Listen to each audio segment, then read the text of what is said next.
or the Oh, good. DT show. Dan's a semi-regular guest for us. He's more famous for covering the Kohberger case, which he has, strong connections to the media and other sources in that case. Maybe some of the strongest that you'll find on YouTube. Hey, Daniel, how you doing? I'm doing great. It's good to see you, Kevin. You look great. Thank you. It's really good to see you too, man. I kept watching to see if you would show up on any of the other shows when I was in the hospital, and if you did, I missed it. But was wondering if you. I was still was sending you the links, and Yeah, I tried a couple of times, but for the most part, during the day, I'm Mr. Dad, and so I have my little one. Sometimes it's kind of hard to jump on Yeah. there, but when I can, I definitely will try. Have you fully healed from the dog bite, or fully enough?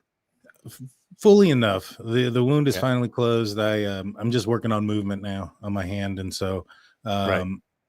I'm probably about 75%. I'd say about 75%. I may never get to 100%, but I Right. think I can get pretty close. Do you have to go through occupational therapy or Yeah, physical that's therapy? what I'm Yeah. currently doing. Yes, sir. Yeah. My sister's an occupational therapist.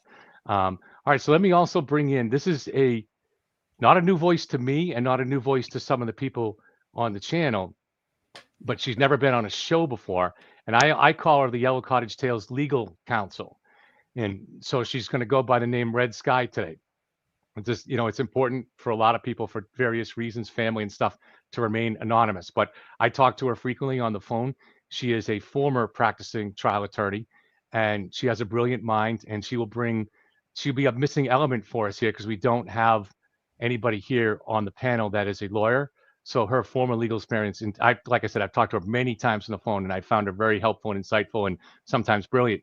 So let me introduce the probably a little bit nervous because it's her first time, Red Sky. We'll give her a second to see if she's connected properly because this is new. Can you hear us, Red Sky? Hi, everyone. Oh, we hear you good.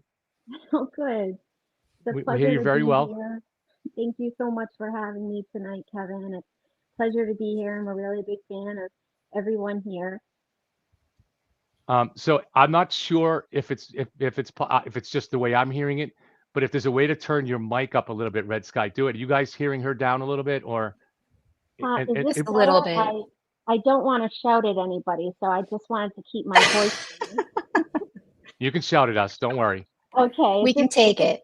Is this too loud? No, that's good, and maybe even a little louder if you have it, but don't sweat it. We can hear you. We can hear you plenty enough. And there Okay, may be some great. other people popping in. So I think Julie might come in. Do you know Tuesday? Is she still planning on joining us, or?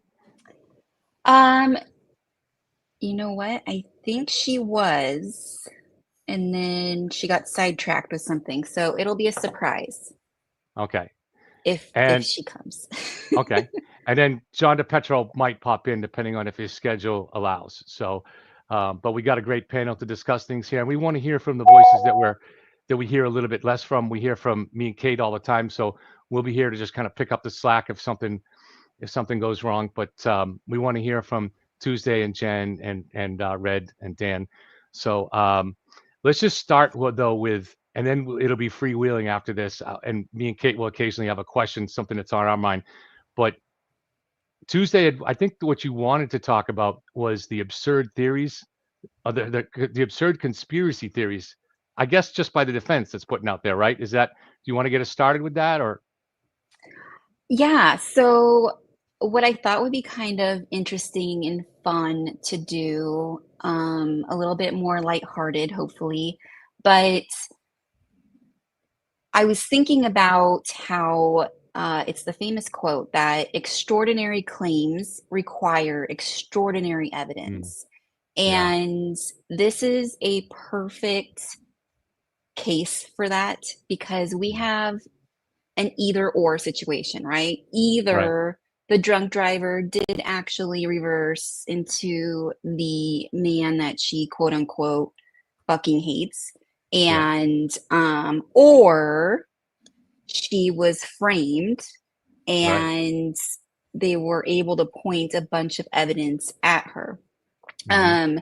I think in order, and I assume you guys probably are all on board somewhere with this, but in order to make a claim of all these people framing Karen, it is extraordinary claim. And so I thought it would be interesting to not only analyze maybe some of the old theories that got debunked over time, new theories that are constantly evolving once those get debunked. For instance, I'll give an example that really I'm kind of beyond the point of getting so angry at some of this stuff because it's so absurd. Yeah. But the new one where people are trying to say that Brian Albert got into Brian Higgins' clothes and went to the Canton police station. That's actually Brian Albert, not Brian Higgins. And I'm reading these things online, and I realize there are just massively exploding and evolving theories that just keep coming out. And so just chatting about those, but also maybe even trying to figure out what a conspiracy theory would look like, because I have asked for people to give it to me from beginning to end that fits with the evidence. And not one person has done it yet. Right. In these several years now. So anyways, that was my scattered thoughts on this. I don't know that theory. Can you run that? I don't know that conspiracy theory. I hadn't heard that before. Can you run that a little bit by for us? I don't. Has anybody else heard that theory? What is exactly they're saying there? Higgins and Albert's clothes. That's. Yeah. So the video surveillance at the Canton police station the night that Brian Higgins, drove there to move the cars in that parking lot. Right. And he went inside the station, like for 5 minutes, I forget. Yeah. He was actually getting the keys and then walking back out. People are saying it doesn't look like Higgins on the surveillance. And that so they're saying it's really Brian Albert on the surveillance there? Yeah. I don't know how that would make their theory work. I mean, what would be the point of that? Yeah. But I don't know. It reminds me of those glasses you put on, it's got like the mustache and the the disguise, and it's like a sweatshirt to disguise him into Brian Higgins. It just cracked me up. Anybody want to react to that? Anybody heard that, or add their own that they've heard?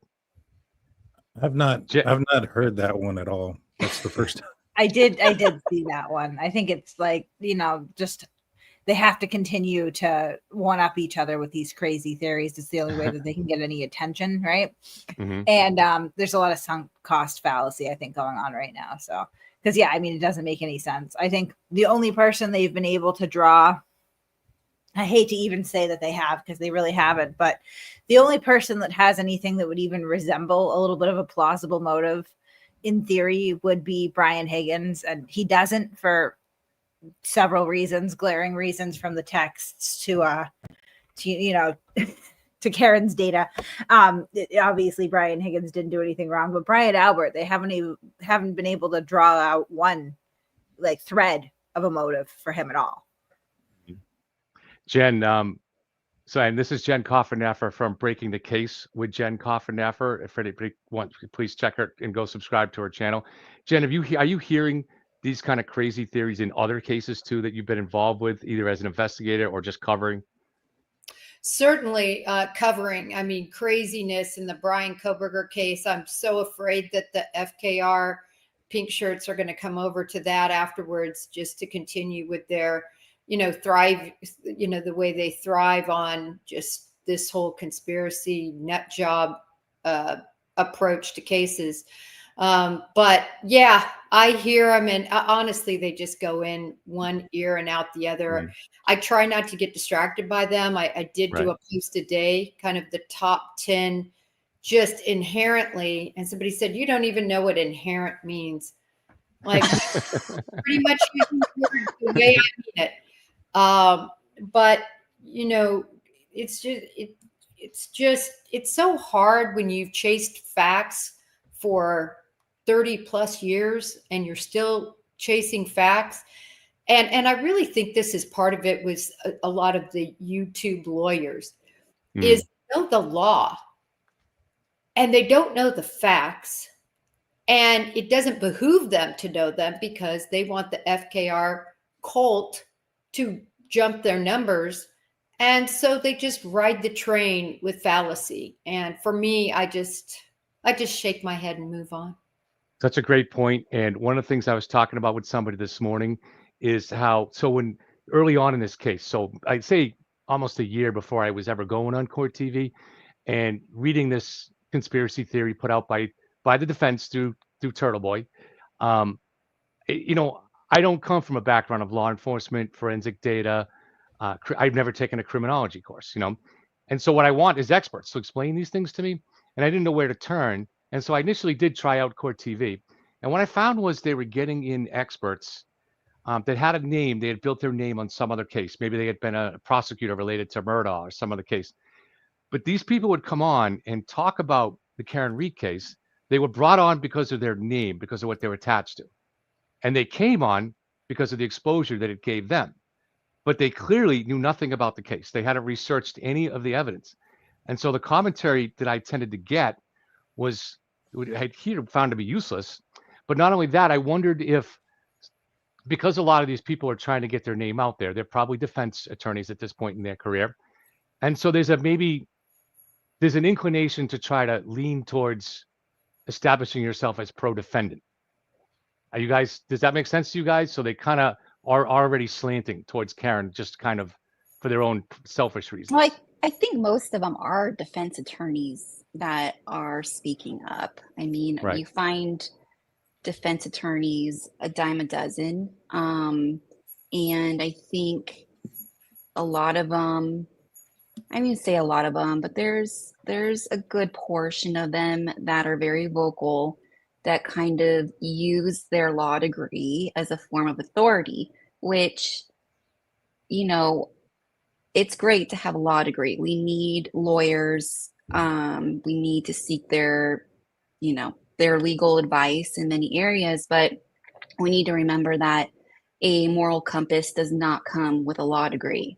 Right. And good intentions does not come with a law degree. And we see this, and what happens is they go on and they talk about this case at a surface level. And we all know when we heard about this case the very first time that we hear things out of context. That's how this case was marketed. We all kind of heard things that were like, what? Like, this sounds weird. And that's when we start looking in, and either you can go down that rabbit hole or you can start looking deeper at the primary sources and the documents and noticing that these things are not in context. And I'll give you an example of one of them is it was a very vocal person on Twitter, and not the blogger, but another one, a female, who perpetuated this fact that John vomited inside his pants. And if you go and people be like, whoa, how do you do that if you were hit by a car? How do you vomit on your pants? Yeah, in your pants.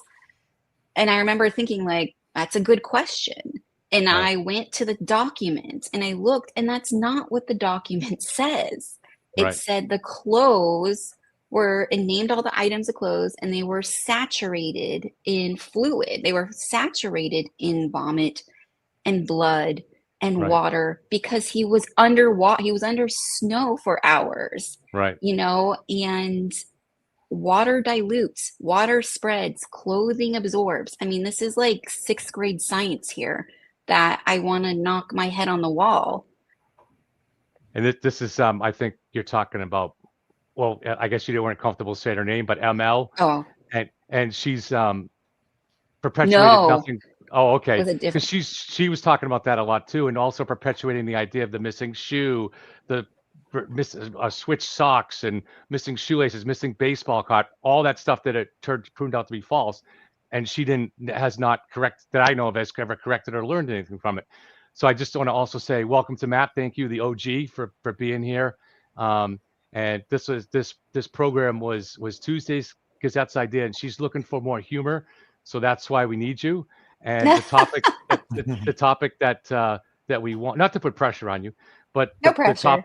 the topic that she wanted to discuss was absurd theories absurd conspiracy theories around the defense in this case. So if you want to take off to talk about any of those subjects.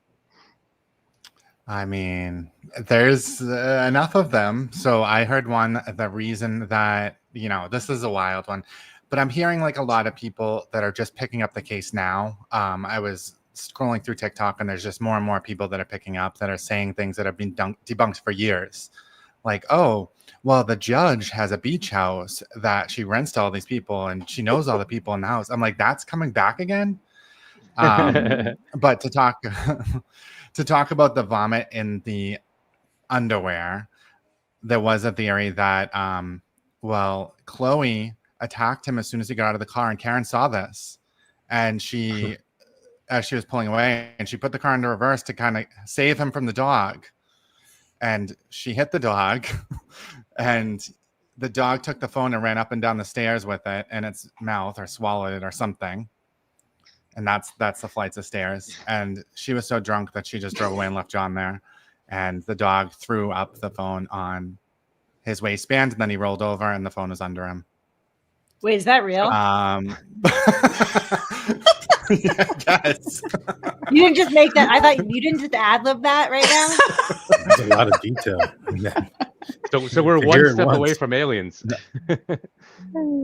I mean, to be able to explain all with the data that we have now, like the theories are getting like pretty slim. It's either you ignore half of the evidence and come up with these theories, which is what a lot of people do. They'll be like, no, this is my theory. Forget about the timestamps of when you get out of the car. Forget about this. Forget about that. But this is what I want my theory to be. But like to still have a theory within the context. I remember this one because it's kind of in the context of what the data is currently. Not really the stairs. I mean, that happened before, but I don't know. It's just exhausting because these people are saying this like with their whole chest. And I'm just like, are you really that stupid? Like, it's kind of like sick. As anonymous mass lawyer likes to say, how do sentient human beings believe in these things? He uses that phrase a lot, and it's exasperating. I want to bring Red Sky in. So because she was a practicing lawyer, later I have some more pointed questions for her, such as about defense strategy and will they bring in Michael Proctor, will they bring in Brian Higgins and Brian Albert? But I also, just to bring her in on this topic, so Red, is there anything, what are some of the wilder conspiracy theories you've heard on this, or do you have any reaction to these theories, especially as a former trial lawyer? Anything? I think the conspiracy theories, in regards to them, all I'm going to say is the defense doesn't have to prove anything here. They just have to poke holes in the state's case. So by them bringing the conspiracy theories in, they can really bring them in as much as they want. They can be as wild as they want, and just hope that one of them will stick with one of these jurors. And that would be enough that they poke they create some reasonable doubt here. So in a case where you have a lot of evidence, they're going to really be throwing everything they can against the wall and just be hoping maybe one of these conspiracy theories sticks with one of them. So, what else are they going to really do, right? They're doing the best they can to create a defense for their client. Right. Dan, how do you compare, or is there any comparison to these theories and what you're seeing in the Kohberger case? Well, in the Kohberger case, there was theories of somebody jumping out of a plane, parachuting onto the third floor, going in that way. There was secret tunnels underneath the house. So many different things. But, to kind of touch on what you guys were saying as far as this last crazy theory, I think that the pants are a big indicator of what happened. The back pocket being ripped and the phone being underneath of him tells me that that his phone was in his back pocket, and that when he landed, he must have landed pretty high up, meaning a lot of force on his head too, but that the as he's getting hit and knocked into the air, so is the phone in his back pocket. And as he's landing, the phone is ripping out of the back pocket. And that's how it's also underneath of him. And you can also see the sliding marks on the pants with the grass stains. I didn't watch the first trial at all, but I've seen probably about 99% of the second trial. And when I saw those pants and I saw that to me, it explained why the phone was underneath of him. But to come up with this elaborate story, just kind of, it's insane. It's insane to come up with this elaborate story. And not to mention, there's no dog DNA on anything. And so how in the hell is this dog taking any phone inside or outside without leaving its DNA, much less biting anybody either? So Yeah. It's all just strange. But yeah, no, there's definitely some crazy conspiracies in the Bryan Kohberger case. They're just as wild. I'll tell you, just as wild. I got a crazy one here that just came to mind, that this will really test the OGs like Kate and Jen. Jen probably wouldn't have heard this, but I think Kate might have, maybe Matt. So there was a wild theory going back in the summer of 2023 when people were trying to explain the lack of that John's phone stopped moving at 12:32 and 16 seconds.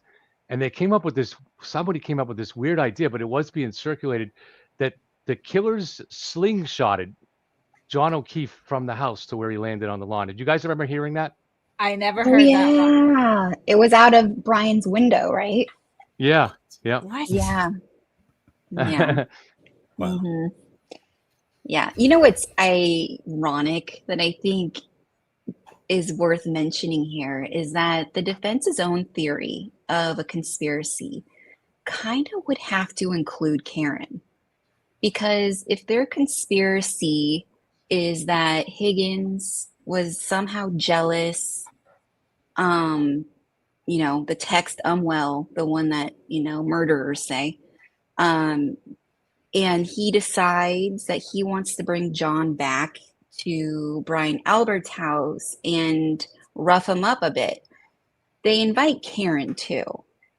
And so either they plan on beating Karen up too, or Karen knows that they want to Right. beat him up and she ditches him and leaves him there and lets him get beat up. Yeah. So technically, if you want to make a conspiracy start working, it would have to include Karen. Right. Jen, they don't. So there was a really good one of the things that I've been harping on is the unreasonable doubt, or the abuse of reasonable doubt that seems to really go on a lot of the lawyers, not just YouTube lawyers, but on court TV, trying to turn every little thing into that. And so Anonymous Masked Lawyer has these excellent articles, and he's kind of picked up on that theme a few days ago. And he gave a great example. He said, so you have the medical examiner, there's a shooting, there's a man dies of a gunshot wound to the head, and the medical examiner can't rule out that it was self-inflicted. Reasonable doubt, they would all say, right? But Mhm. when you look at the totality of the evidence, the defendant that's on trial was seen shortly before at the scene near the victim with a gun, and when he was arrested, had gun residue from the gun that was what matched to the killing or the shooting on his hand. So when you look at the totality of evidence, there's no reasonable doubt. But this is what's going on here, is that nobody ever looks on that side at the totality of evidence, including many of the lawyers that we see on court TV. They just so quick to go to reasonable doubt. What do you think? No, it's a great point. I mean, this panel, there's a lot of very smart people on here. I see the humor in Matt and, all the proclivities of you and Kate and Tuesday's writing. We have an attorney on here. I am a simple mind. All I need to look at are the statements that Karen Reed has made, the fragments that are in John O'Keefe's shirt, the DNA that is on the taillight, the hair, body hair that was found, and the information from the vehicle combined with his cell phone information. I'm just very simple. I'm Occam's razor, and none of that can ever convince me that anyone else is responsible for his death, period. And all that other stuff I hear, I just can't even describe it. It's like noise. it's Right. crap. And so, but I'm more simple. I love Tuesday's article because she gets down and dirty, and I love listening to you all. And Dan, that goes for you too, you know, but I'm a simple mind. So here's a question that just everybody and anybody can take on, no particular order. These are things that I know a lot about in the past with Matt on the show. But was there ever any parts of this conspiracy theory, or at least some of the odd things about this case, that people took seriously, even for a brief time, weeks or months? I know me and Matt had kind of an evolution, but anybody can jump in on that. Is there anything that you might now consider either debunked or maybe even silly, that at one time you considered possible? For me, I think it was so like I said, I didn't watch the first trial, probably maybe 10 to 15%, and that's really pushing it. But I understand why a lot of people would have looked at the 227 search without knowing the actual evidence behind it, and the technical stuff behind it that showed that it was actually just a tab that was pulled up. You know, once you learn that and you understand that it was a tab that was pulled up and that the actual search was at 6 o'clock in the morning, you know, that should really make you put into question a lot of what the defense is trying to say, because they're trying to pinpoint something and something that is factually a search that happened at 6 o'clock in the morning, and trying to pinpoint it on this woman, and making it seem like she made this search at 2 something, part of this conspiracy. Well, I mean, if they're lying about that and they know about it, and yet they're still pushing it, and they're still pushing it to this day, then, you know, that should tell you a lot about what their case probably entails. Yeah, but Anyone all those else? people that were so compelled by that search refuse to look at Karen's car data now. What's more, like, damning? The search, which Kevin can attest, I did not, even before I understood the tab and the science behind it, just accepting that a search happened at 2:27 a.m., how long to die in cold, did not move the needle for me without anything else. People search weird stuff all the time. What people don't do usually all the time is back up their car 75%, you know, of the pedal to the ground, 24 miles an hour, at the same time that their boyfriend stops moving forever. That is not such a common occurrence. Right. And to your point too, though, and it kind of goes back to what you guys were saying before about, like, some of the mainstream media is still talking about Karen Read as innocent. I think it's more than, or not just the fact that it's, you know, falling in love with the conspiracy, as much as nobody wants to admit they're wrong in the situation. And I think that a lot of people are sticking to their guns about 227 because, well, if they admit that that was wrong, then maybe perhaps they're admitting that they were supporting somebody who took the life of a police officer. Good point. Good point. Red Sky, is there any part of this conspiracy theory that or any questions raised by the defense that over time, maybe they've been answered since then, but once bugged you? Yeah. So I feel like cloaking yourself under the guise of a federal investigation that you self-initiated was incredibly suspect to me. Did the existence of the federal investigation ever trouble you to say, maybe there's something here? Maybe there's a cover-up. Honestly, initially, I honestly had my doubts about it. To be honest with you, I found it strange that there would be an ongoing federal investigation over something like this. And I'll be honest with you, I felt like it was incredibly suspect, because in order for the feds to move so fast on something like this, I thought that it would be a public corruption case. And I felt like there was some defense involvement in it. I really did. And it turns out that it was true. I had this feeling about it. And I'll be honest with you, I also felt it was like incredibly suspect that the blogger had been blogging about it for so long, but only admitted that he was speaking. His source for it was, you know, the defendant, and really only admitted that to his audience when he was kind of forced to before it was going to become public. I felt that was kind of, I don't know. It wasn't really on the up and up, in my opinion. And yeah, I don't know. Those are some things that were kind of concerning about it to me. Some of the other OGs are texting me some stories from way back, and some of these are weird. So there was one with Colin was always running around the neighborhood with a chainsaw. Anybody ever hear that one? Kate, did you ever hear that? No, nope.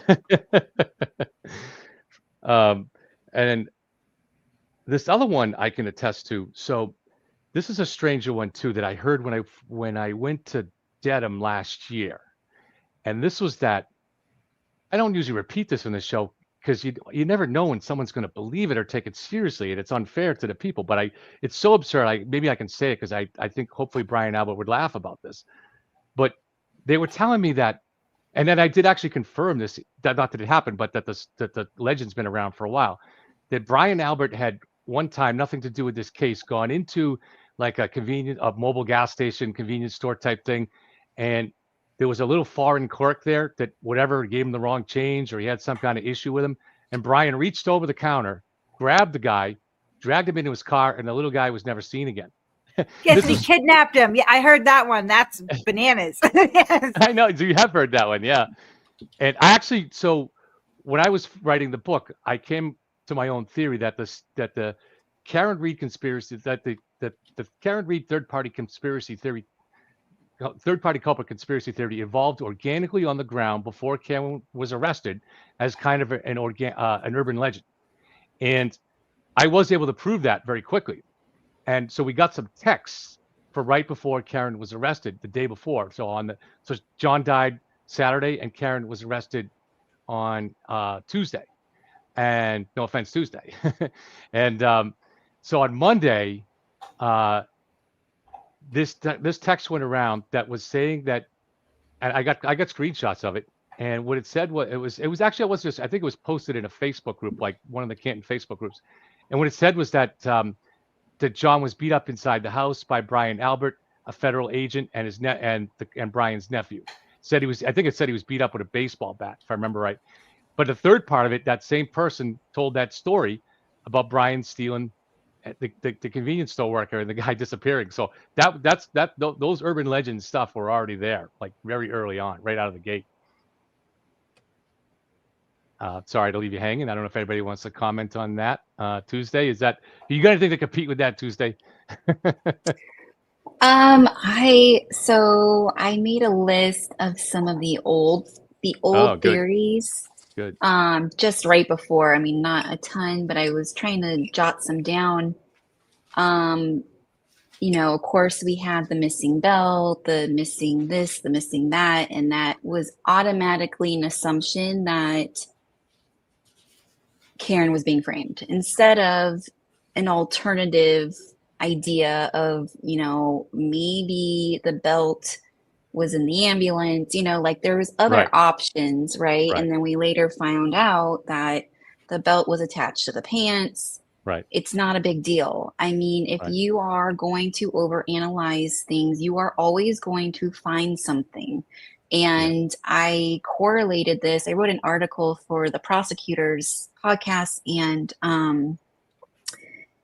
it's called True Crime Times, and Jason, I forget his last name right now, but they have this blog, and I related this to what do you call it? What is it? When you think you're sick. Hypochondriac. Yeah. Thank you. So we've all been in a situation where we have some weird symptoms and we go and we start Googling our symptoms on WebMD. And it's like, it could be just a rash, a dry skin rash, or you could be dying and will be dead in 10 days, And so we've all been there, and it's so easy to go down that rabbit hole, especially when our emotions are involved and we're panicked and we're anxious and we're whatever we have going on, we want to jump to the worst case scenario. And this is what's happening here in a lot of these cases, is there's these conspiracy people that are like, oh my God, there's a missing belt, you guys. Here we go. Proctor did it. But one of the other things I wrote down was the blanket. So I recall a conspiracy pusher on Twitter making a big deal that, and this was before trial 1, that Jen and Carrie had put a blanket over or around, John's head. And that was the proof that Jen went into the house before she said she went into the house, and she's lying. Why would she have a blanket? And then we learn that it was from Carrie's car. These blankets were baby blankets from her car because she works with children. Yeah. And that also seems to possibly explain why one of the firefighters, I forget his name, but where he believed that John was wearing proper winter clothing, he may have looked at those blankets around the head and confused that as, some kind of a hood or something like that. It's a good point. Yeah, for sure. Or just that his sweatshirt was two-toned, Right. and at the time it was wet, and it was, so who knows why he thought that. But again, there's these anomalies that don't matter. They don't matter because no one's perfect. Witnesses are not perfect. Right. In fact, eyewitness testimonies are the number one reason for wrongful convictions.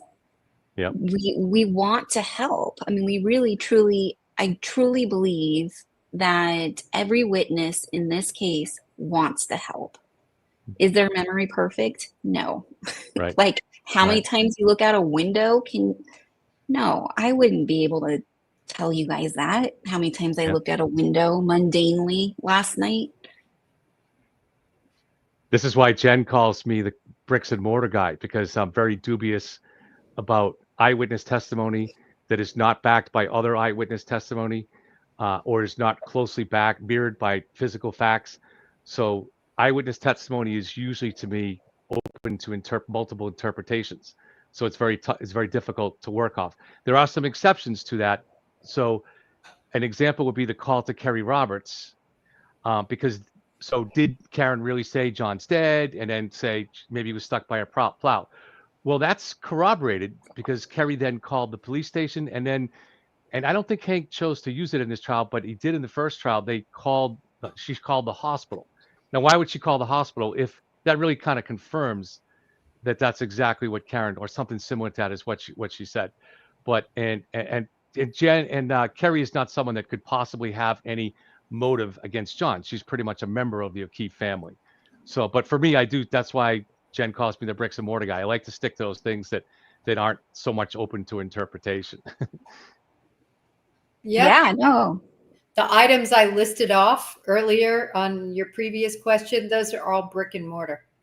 Yeah. You can listen to where every single one I named. And so Kevin, in a sense, we're much alike in that regard, because that's how you make a case. And circumstantial evidence is so much stronger in many times than direct evidence, because direct evidence involves eyewitnesses that are often mistaken. Circumstantial, if I go to bed and I look out, my lawn is beautifully green, and I wake up in the morning and it is covered with snow, I do not have to see the snow come down to know snow. And that is the exact correlation for circumstantial evidence, and that's why it's so strong. Red Sky, do you want to apply your legal experience to talk about circumstantial evidence and what percentage of cases maybe you've seen rely on that, or primarily on circumstantial evidence? Any thoughts on that? I don't really have any thoughts on it, to be honest with you. I mean, your case is your case, and every case is different. And the strength of the evidence is ultimately determined by the jury. I don't really have much to weigh in on that, to be honest with you. Right.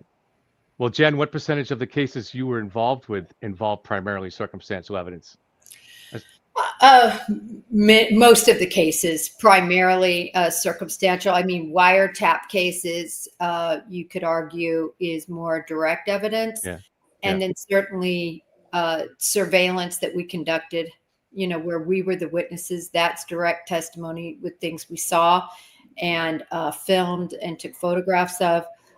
But circumstantial evidence is just as strong. It's just strong in a different way. Daniel, you were in law enforcement. What are your thoughts on circumstantial evidence? Circumstantial evidence is like 95% of most cases. Most cases aren't on video. or there's unless there's like a confession or things of that nature. But for the most part, it's the totality of the circumstantial evidence that makes the difference. And it goes back to reasonable doubt. Reasonable doubt isn't all doubt. It's, can somebody reasonably say that somebody, in order to believe that Karen Reed is innocent in this trial, we would have had to believe that John O'Keefe went into the house and within 4 seconds got beat up and magically teleported outside. And slingshot. Yeah. And there was this one part in the trial where Alan Jackson was saying because of the shoe that it could have fallen off while they were dragging him. However, the shoe was found closer to the road, not between where John O'Keefe's body was found and the house, indicating that the shoe came off at the roadway. And so there's just so much, for me, when it comes to conspiracy theories. One that was told to me was that the reason why there was DNA on Karen's SUV was because there was cups with blood in it, and that they were in the Sally Port the entire time, and that Proctor at some point applied the blood DNA onto the car. And then, I go through the trial because, like I said, I didn't watch the first hearing or the first trial. So I start watching the second one, kind of find out that I believe it was one of the lieutenants who pulled it out of the fridge, took it and they photographed it there. But Proctor wasn't even there, I don't believe. And it wasn't just sitting there the entire time. It had been in evidence in a fridge. But that's the kind of stuff that gets spread throughout a lot of this. And it's highly inaccurate. A little bit of truth. All right, you have a picture of cups with blood in it, and then masked with a whole lot of fakeness, just to kind of make this thing somewhat make somebody believe in it. And it's ridiculous. What you have to believe for her to be innocent is, or let me rephrase this: what you have to believe that she didn't hit him. As far as committing the murder aspect of it, I'm still undecided on that part. I'm fairly positive she hit him with that car, though. You're talking about the second degree murder part. Exactly. Right? Yeah. Matt, so maybe we could focus for a moment on the conspiracy theories that are floated specifically by the defense team, whether possibly in court, but even just the stuff that we know for a fact that they're floating in social media or in the documentaries or Karen's statements. Any reactions to that stuff, or whether it's effective or not? Does it convince one or two jurors? I just find it highly suspect. And I feel like anyone that has been following this case for a while, that has seen the evolution of the conspiracies, should be paying attention and should be noticing some things. But Brian Higgins really was not a factor in the first trial. He wasn't somebody that they really pushed a lot of information about. It was always about Colin, about the Alberts, and Jen McCabe. And now suddenly, and I think that Karen had, maybe it was with the feds, maybe it was the proffer, but I think that Karen had some hope that Higgins would lie for her. I really think that was the hope in the first trial, and that's why he wasn't really implicated too much in the conspiracies. But now it seems like all bets are off, and now it's Higgins. But does Higgins really have the connection with Jen McCabe if they're going to say the house long to die in cold thing? It doesn't make any sense. And the fact that he was jealous, but he didn't seem jealous in those messages at all. It seemed like he wasn't that interested, to be honest. Yeah. So I feel like he kind of was giving her the ear, she came over his house, he wouldn't even go to her house, and she came over, and whether they got together or not, he says no. But it seems like maybe she was rejected, and that's why she really did not want to go to Fairview, and she was delaying going with the group. She was getting lost on purpose. She did not want to go there because she felt rejected by him. That's what I said in Body of the Snow. Really?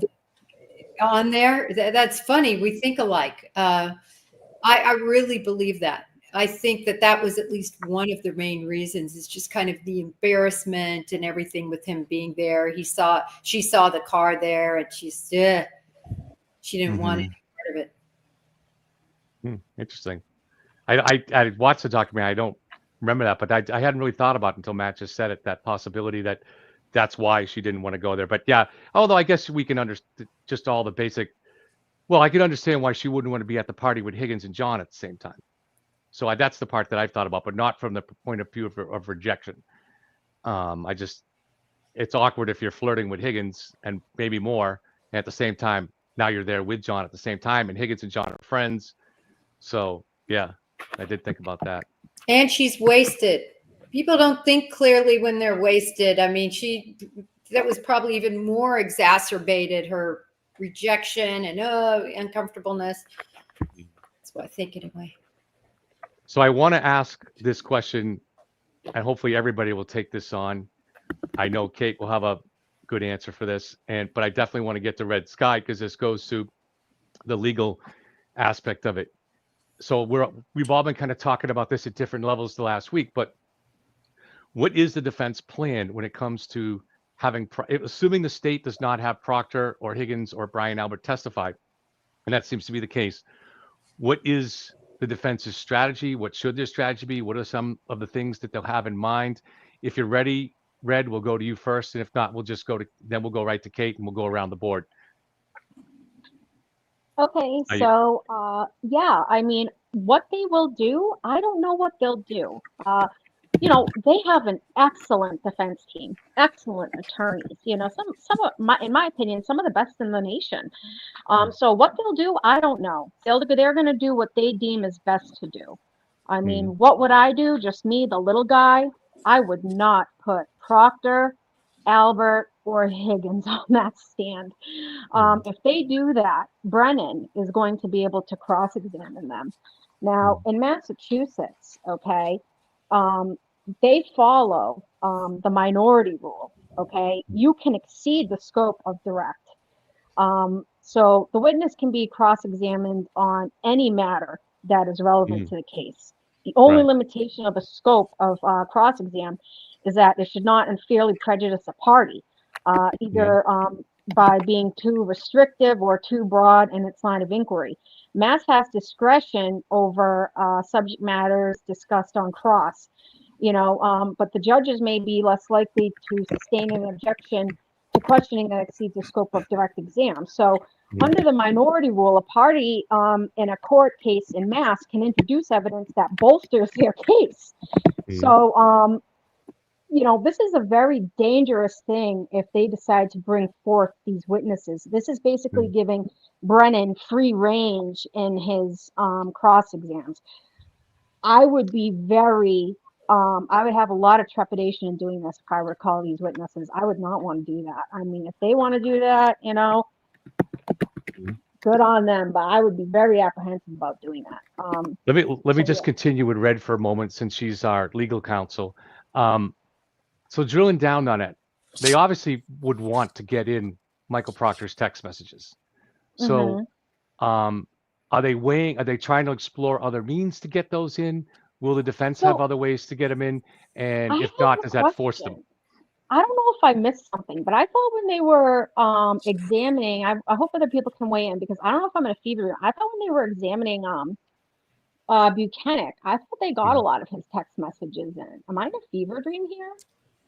They got some in. I think the ones that have not been in would be like the ones with his group of friends where he's saying, like, you know, the sexist comments and, oh, she should unalive herself, maybe. Anything to his wife wasn't in. So it was just the stuff about, like, looking for nudes. To be honest, like, maybe they want those in, but I don't think that shows any type of cover up at all. So, I mean, they're risking a lot to bring those in. Yep. So maybe bring in someone on the text chain who is not him to do that. But I think calling him in is going to open a big door I would not want to go through. That's just me. Right. So the effort is to get those in, but avoid having him on the stand. I'm sorry. Go ahead, Jen. I'm sorry. We just have opposite views on this. I think they'll call Proctor. I'm about 70% sure they won't, or will. I really am, because he is their Mark Furman. They need him. He was the lead investigator. They need him so that when the jurors look at this and they see all the facts we've discussed here, but they want to say, or they end up saying, it's because of this flawed investigation. So forget the facts.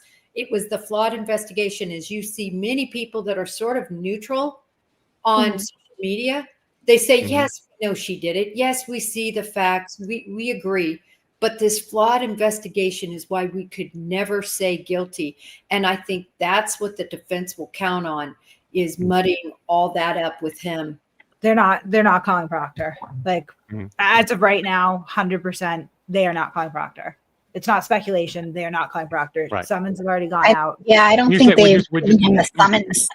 When you say Yeah. they, do you mean, I'm sorry, do you mean the prosecution or the defense? The Just trying to- defense. The sorry. defense at this point, and you could kind of see it coming with the questioning with Buchanan because they tried to get all those texts in, they just couldn't. But as of right now, they're not calling Proctor. So I go ahead, think that's a Tuesday. I good didn't mean to move. cut you. Go ahead. Just my thought. Tuesday, I didn't mean to cut you off. Sorry about that. Go ahead. Who, me? Tuesday, I didn't mean to cut you off. Oh, you're Tuesday, talking to me. sorry. Sorry. Yeah. Oh no, I was just saying the same thing as Kate. I heard through the grapevine that he has not received a summons, and his friends have received a summons.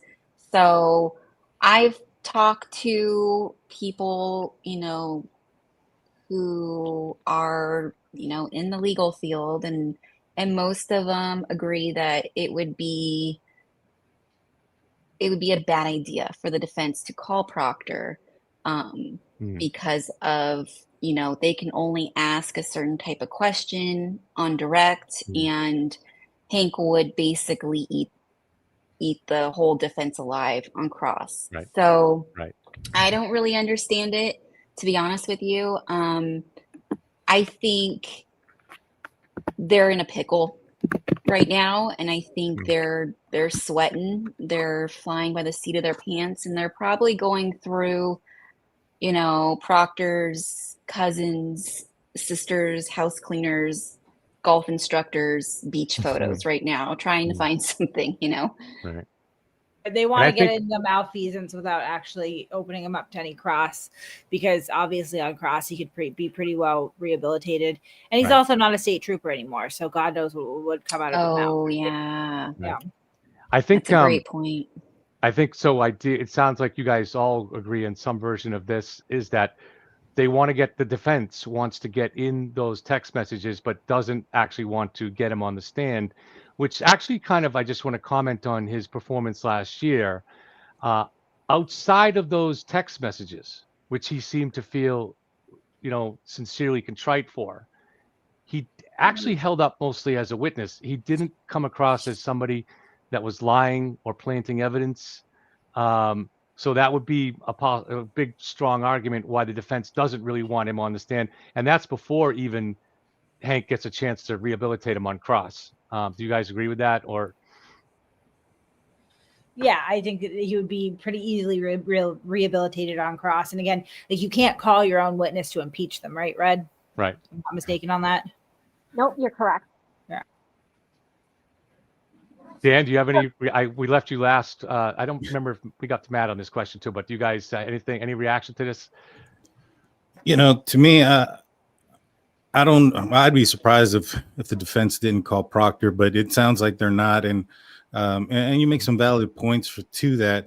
I think as far as what the defense is going to try to harp on is they're going to go on and, lean on ARCA. They're going to try to lean on those guys to say that there wasn't a collision.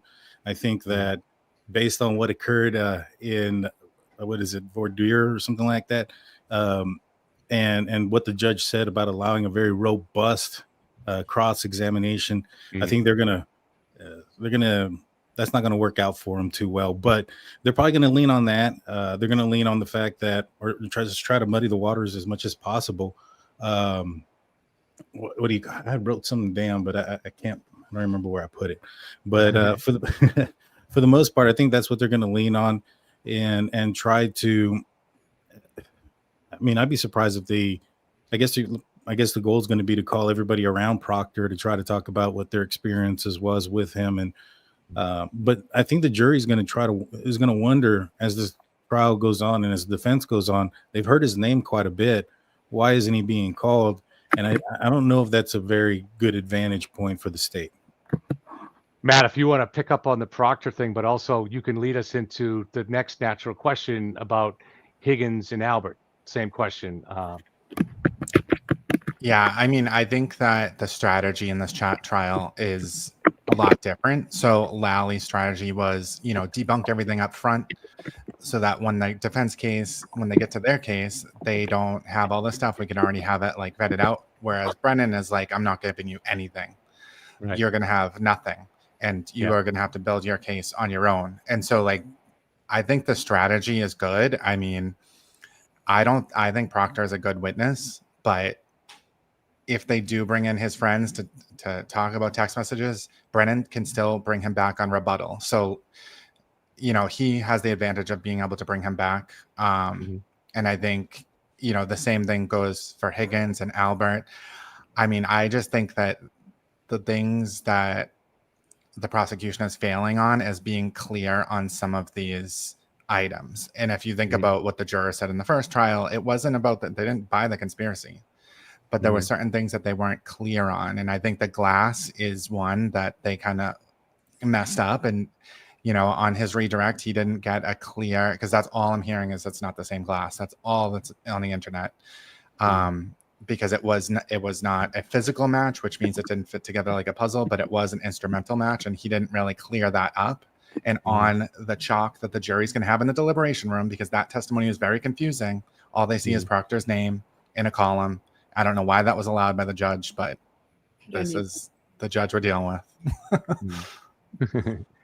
Red, do you want to take on the Higgins and Bryan Albert of this, whether the wisdom of bringing them on to the stand by the defense? Yeah, I don't think, you know, it's a great idea. Again, they have an excellent defense team. They will know better than I what they should do, but I would not touch that. Again, Brennan's going to have great leeway in cross-exam, nearly unfettered in Massachusetts. I wouldn't go there. But Matt touched upon something that, you know, I find sometimes, you know, people who are for Karen Reed show up in the chat and they say, oh, you know, how come the state is hiding Proctor? How come they're not calling him as a witness? Something I would like to address is the state doesn't have to call anybody. They just have to prove their case, how they deem best. In my opinion, and, you know, I have a lot of respect for Lally. He's an excellent prosecutor, but something I feel he almost got, he kind of got out in the weeds last time. He was trying to disprove the defense's case instead of focusing on proving his own. And a lot of the things he did, he should have brought in as rebuttal evidence, like when the defense was making their case. So what is rebuttal evidence and when is it proper? This is stuff that's admitted at the discretion of the court. You know, it gives a party a chance to respond to new evidence that's presented after the state rests their case. So a good example of this will be, for instance, the dog bite testimony, if the defense introduces it, or any new ARCA testing if they introduce it. So the Commonwealth can properly seek to introduce rebuttal evidence in the form of witnesses or new evidence that's presented in the defense's case. So when Lally was kind of getting out in the weeds, like a lot of this stuff, when he was trying to disprove the conspiracy case, he was doing in his case. He should have waited to introduce any new stuff in the defense's case. You know, that's why it was all kind of a big mess. And that's what, you know, Brennan is doing differently and properly here. So that's why it seems like it's a new case and, oh, the Commonwealth is trying to hide things. No, it's not that. It's trial practice and procedure, and he's a master at it. That's why, you know, it seems so different to people. It's because he's really a master at it. He's doing it. He's the best of the best. Tuesday, we got Higgins, Bryan Albert, butt dials, the Chloe aspect of that, you know, Bryan's testimony, Bryan Albert's testimony with that, taking the dog out back when he got home. We have Bryan, there seemed to be some discrepancy between him and his wife about where they were looking in the house at showing Brian Higgins medals I mean, Brian, not Brian Jr., but one of the other kids, did Marine stuff. And then an important thing too is, you know, Higgins is someone who drove by where John was and didn't see him. I think on the defense bringing in Bryan Higgins and Bryan Albert. Well, I think the defense made a big error recently by introducing the surveillance video footage of Higgins at the Canton Police Department because he's there at the time that the other witnesses are leaving the Albert house. And we can see on that video footage what the weather and the visual conditions are at that time, and how much snow there actually was. Huh? What was the weather? I think I was in the hospital for that. What was the weather at that moment? It was snowing like crazy. You could tell that by the direction of it, that, you know, there was wind. You can tell, I mean, the ground was covered in snow. The cars were covered. Oh, I don't know how much the cars were covered, if anyone else remembers, but it was clearly a moment where you're walking and you're not, you know, you're not looking around how you would in the middle of a sunny day, you know? So it gave me insight to be like, I mean, I already would assume that if I was walking out of a house in the middle of the night and it was snowing, you know, I'm going to have a very limited mechanical maneuvers to get to the car, right? I'm probably not going to be checking out my neighbor's house. I'm probably going to have my head down and be talking to my friends and watching my step, you know, as I'm walking down the stairs and stuff. But once you see that video, and you know, it's possible that Hank could show something like that in the closing and be like, this is the time that the witnesses were leaving. So what about butt dials? Are they going to bring these guys into this, you know, so they can introduce butt dials and all the other potential third-party culprit kind of conspiracy stuff? I think they tried their hardest to bring that in through other witnesses. Okay. And they failed. I don't know if they would bring in Brian Albert and Higgins, because what else are they going to ask them? I mean, they have calls they don't remember, 9-second calls, drunk friends, and you're going to bring them in for that? I don't know, but I think, in my opinion, they did what they could with what they had. And right now, their biggest goal, they're putting all their aim into ARCA again. And that's it. I mean, they've got in there, I think they've got a doctor that, according to Karen, is, you know, gonna counteract whatever the director and founder of the Neuro Center in Miami, who's badass. Oh yeah. And very clear. And she thinks somehow her expert is going to discount him somehow. That was a really good point that I had never thought of, about the guests at the house leaving at the same time that they were showing. You guys probably discussed this during the trial. I didn't see that part. So, but that was a really good point. Thank you for that. Jen, what do you think on this? And if you want to build on Tuesdays or react to that too, but what do you, Brian Albert, Brian Higgins, are they going to be on the stand by the defense?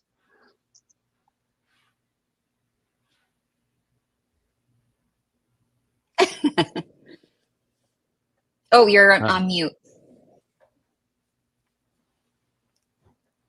Muted because somebody in chat said that somebody had a loud mic that was coming over. So I thought I better mute when I'm not talking. Fine, because I am in the middle of a thunderstorm. But oh, I hear it. Yeah. You hear it?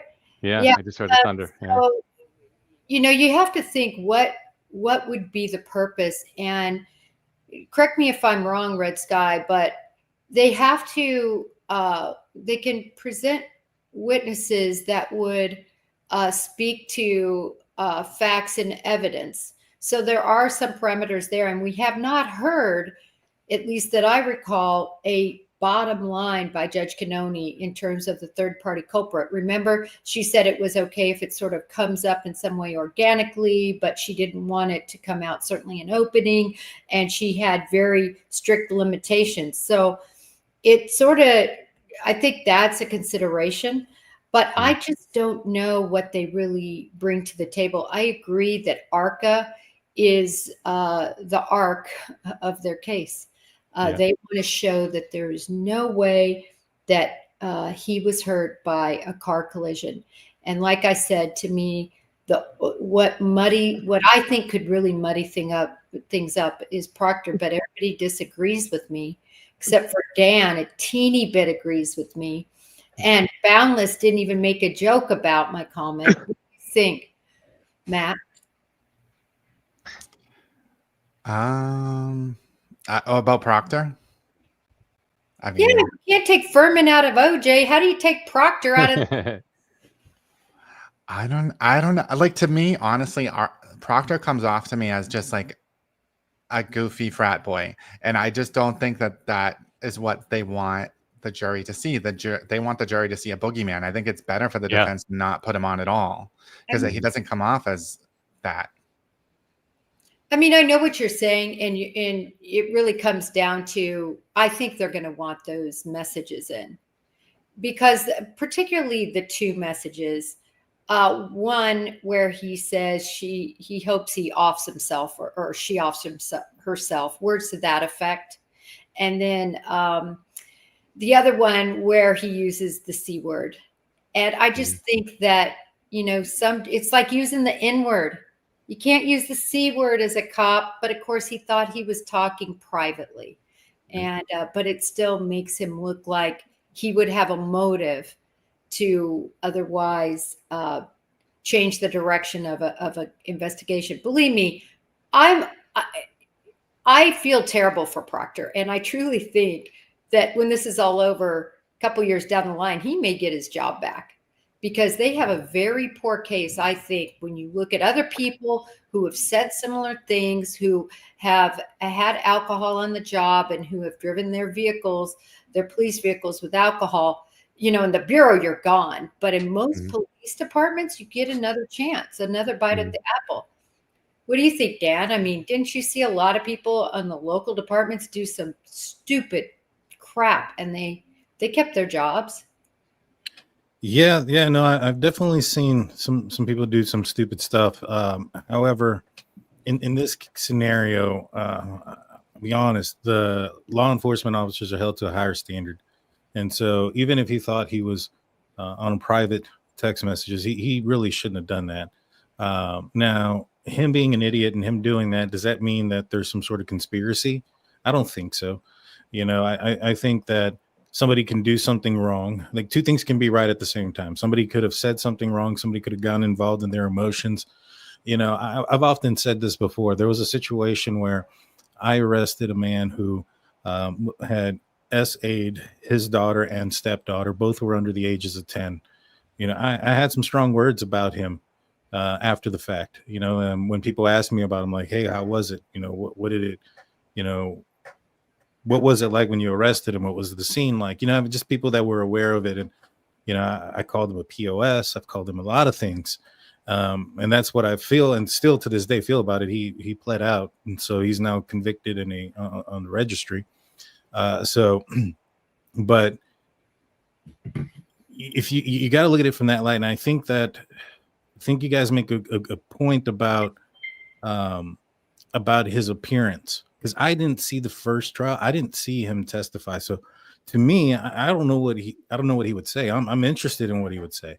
And I think that if I was on the jury, I'm not sure if I feel comfortable not hearing what he has to say, if you're the Commonwealth.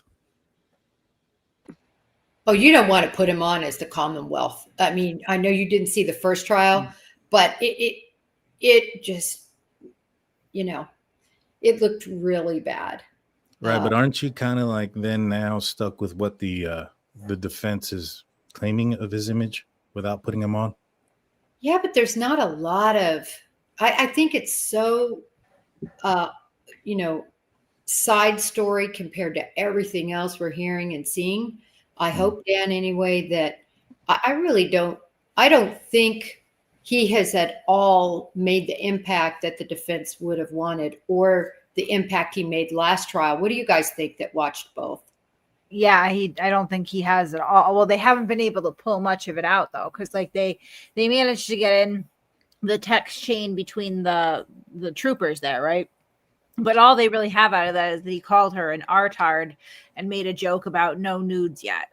and it was very dispassionate. He couldn't really be crossed on it that much. Buchanan could because he didn't write the text, so it just sort of hung there. I don't think they don't really have a lot. They keep mentioning that he's fired. Buchanan kind of baked in a reason to not call him into his testimony when he said we work in pairs in case somebody's unavailable to testify or has been fired. So I know they need to get those other texts in somehow. And right now, again, like just as it stands, they're trying to get it in every way that they can without calling Proctor.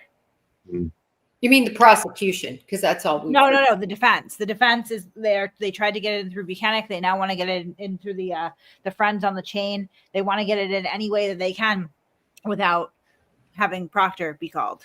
And I know a lot of you all there, Tuesday, you, Kate, others that are there. I mean, people are text messaging me, Jen, he didn't get a summons. But Red Sky backed me up on this. We've called people the day before.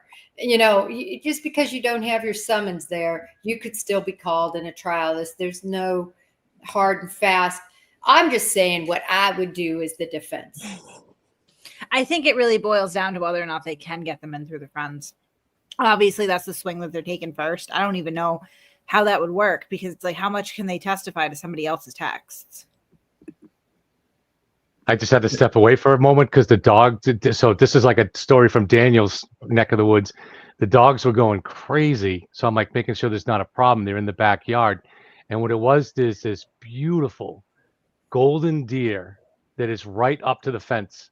And is not at all, is like 5 feet away from the dogs. I think the largest deer I've seen out here, we get them pretty regularly in the back, but this one is not intimidated at all by the dogs. And it's just beautiful to watch. It just wouldn't even move. It was just standing there kind of looking at them. Fully grown deer. You see sometimes a curious young deer, but this is like a full grown one. It's just amazing to see. Thought I'd share that with you. Cool. Sorry, I didn't mean to. Go ahead, Dan. Anything else you guys want to? I saw in my chat that somebody was saying to the effect that one of the things that Proctor put out there was that Brian Albert wasn't going to get in trouble because he's a cop. Something to the effect like the homeowner's not going to get in trouble because he's a cop. If I was Hank, what you do in Cross in that scenario is, when was that said? Was that said before Karen Reed was arrested? Or was that said after she was arrested, after there was evidence found, after the direction of that evidence pointed in Karen Reed's direction? Because at the end of the day, it's one thing to say something like that the moment that he's contacted and put in there, and another thing if it was a little bit down the line. I honestly don't know when it was said. It was when was sorry that not said? to cut you off, but the problem with that is that they're cutting off the next text. So he didn't just say in a vacuum, nope, he's a Boston cop, he's not going to catch any shit. He followed that up with, and by all accounts, he's done nothing wrong. So you can surmise from that what that was written after they had vetted out Brian Albert. Yeah, exactly. And it sounds like they did an investigation. An officer did go into the house. They did talk to them. Just because Proctor didn't go in there and then also ask again and ask to go in there and violate this dude's rights, it's just a bunch of crap to me. Now, I did have one question I wanted to ask you guys about, and it was one of my followers left a super chat asking about the voicemails that Karen left. I think they're going to lean on those voicemails as her being aware that she didn't know that she hit him. Why would she call him 49 times, or et cetera, et cetera? How do you think Hank is going to spin that, or how do you think that's going to go down in this trial? I think that she was wasted and she knew she reversed. I think she knew she clipped him and she drove away and she left him nasty voicemails because she thought he was still, he got up and he shook himself off. And I don't know. I don't obviously know if she even thought ahead that much, but I think she was so raging mad and out of her mind because she was drunk and furious and jealous because, she had just heard that when they were getting directions to the Albert house, it was on the street by Bella's mom's house. And, she's, as we know from the Aruba trip, that she gets very jealous very, very quickly. So, in my opinion, that's how those voicemails occurred. She wasn't in her right mind to understand that he was actually very, very hurt until she maybe started a little bit later, as he's not answering, that panic started setting in a little bit more, and kind of like, she's trying to think like, wait, hold on, is he okay type thing. I think this is going to be so easy for Hank. All he has to do is play one small clip. I didn't think he was mortally wounded. That's the only clip he needs to answer that question. She looked back. She thought, like Tuesday said, clipped him, left him there. He wasn't mortally wounded. I think in her mind, he got up and, she was worried he screwed the, ex-girlfriend or whatever. And that's what's raging through her drunk mind. And, I don't think she thought she killed him. I think she just thought she hit him. I just want to take a moment to welcome Rhode Island's great crime beat reporter, John DePetro, who's out there covering this case from the front lines. So how's life on the front lines in the trial, John? First of all, good afternoon, everyone. I apologize I'm late. I have family in town, but I've had people contacting me saying they mentioned you. Get in there. First of all, Kevin, everybody on this panel can agree. Kevin is just amazing, and your dedication, your knowledge of the case is second to none. Everyone is rooting for you. Jennifer is so big time. I want to just go around quickly. Tuesday Gazette, I read everything you write. So my only complaint is I wish you wrote more. And Matt and Kate. Daniel, for someone first time on this case, is incredible. Daniel and Kate, Matt and Kate are so funny with the chemistry. But I run a busy schedule. I want to share with everybody, and I apologize for I see red sky, and I believe that someone sent me a notice that's a legal person. But I want to just share with everybody what it's like inside the courtroom, because one of the reasons, everybody on this panel understands the wave of it's so much noise surrounding this, and it's so negative, and there's so many people that if they would stop being so juvenile and think for themselves, there's so much to learn here about the system, and it's so interesting. But I do feel there's two different worlds, Kevin. One is inside the courtroom, and what everyone here, I think, would think and believe is Hank Brennan is the king. There's all the noise outside of the courtroom, and they go into overdrive trying to spin that, the defense is rolling and so forth. Hank Brennan I would imagine if he looked at this and said where he wanted to be Memorial Day weekend, I just think he is the king of the courtroom. His dynamic with the witnesses is so strong. It's just so different, just the way he interacts with the judge. And I want to share with everyone that and I said this on Court TV, but I don't see, and no one talks about this. Like, if you were on the jury, why does anyone think they like Karen Reed? Is she a lawyer that got in trouble? She goes up to the sidebars, but those Karen clips are just brutal, and it's all negative. And she's mocking Peg O'Keefe, and she undermines the defense, and she talks about drinking, and she just sits there, and it's so loud, and it takes over. But what I think, and I've interviewed different jurors after a trial, and one juror said to me one time, when people ask about what it's like to put together the evidence, and he said, I want you to picture going up to a buffet, and you don't take everything at a buffet. You just gravitate towards certain things that really stand out. And this was a big guy, and he said, if I go to a buffet and they have lobster, I'm going right for the lobster. But he said, so many times things were like, after the trial, he said that they had made a big deal of, and it wasn't a big deal. The LinkedIn page is not strong. There's so many witnesses, and I know that, you know, Jennifer will say after a trial, I mean, in these people, they're seeing so many different witnesses, but I'm going to tell you what they're going to remember, and that was Dr. Wolf. He looked like Einstein on the stand, and Mm, that suit and shirt went out off the rack. I mean, I know custom made clothes when I see them. Mm.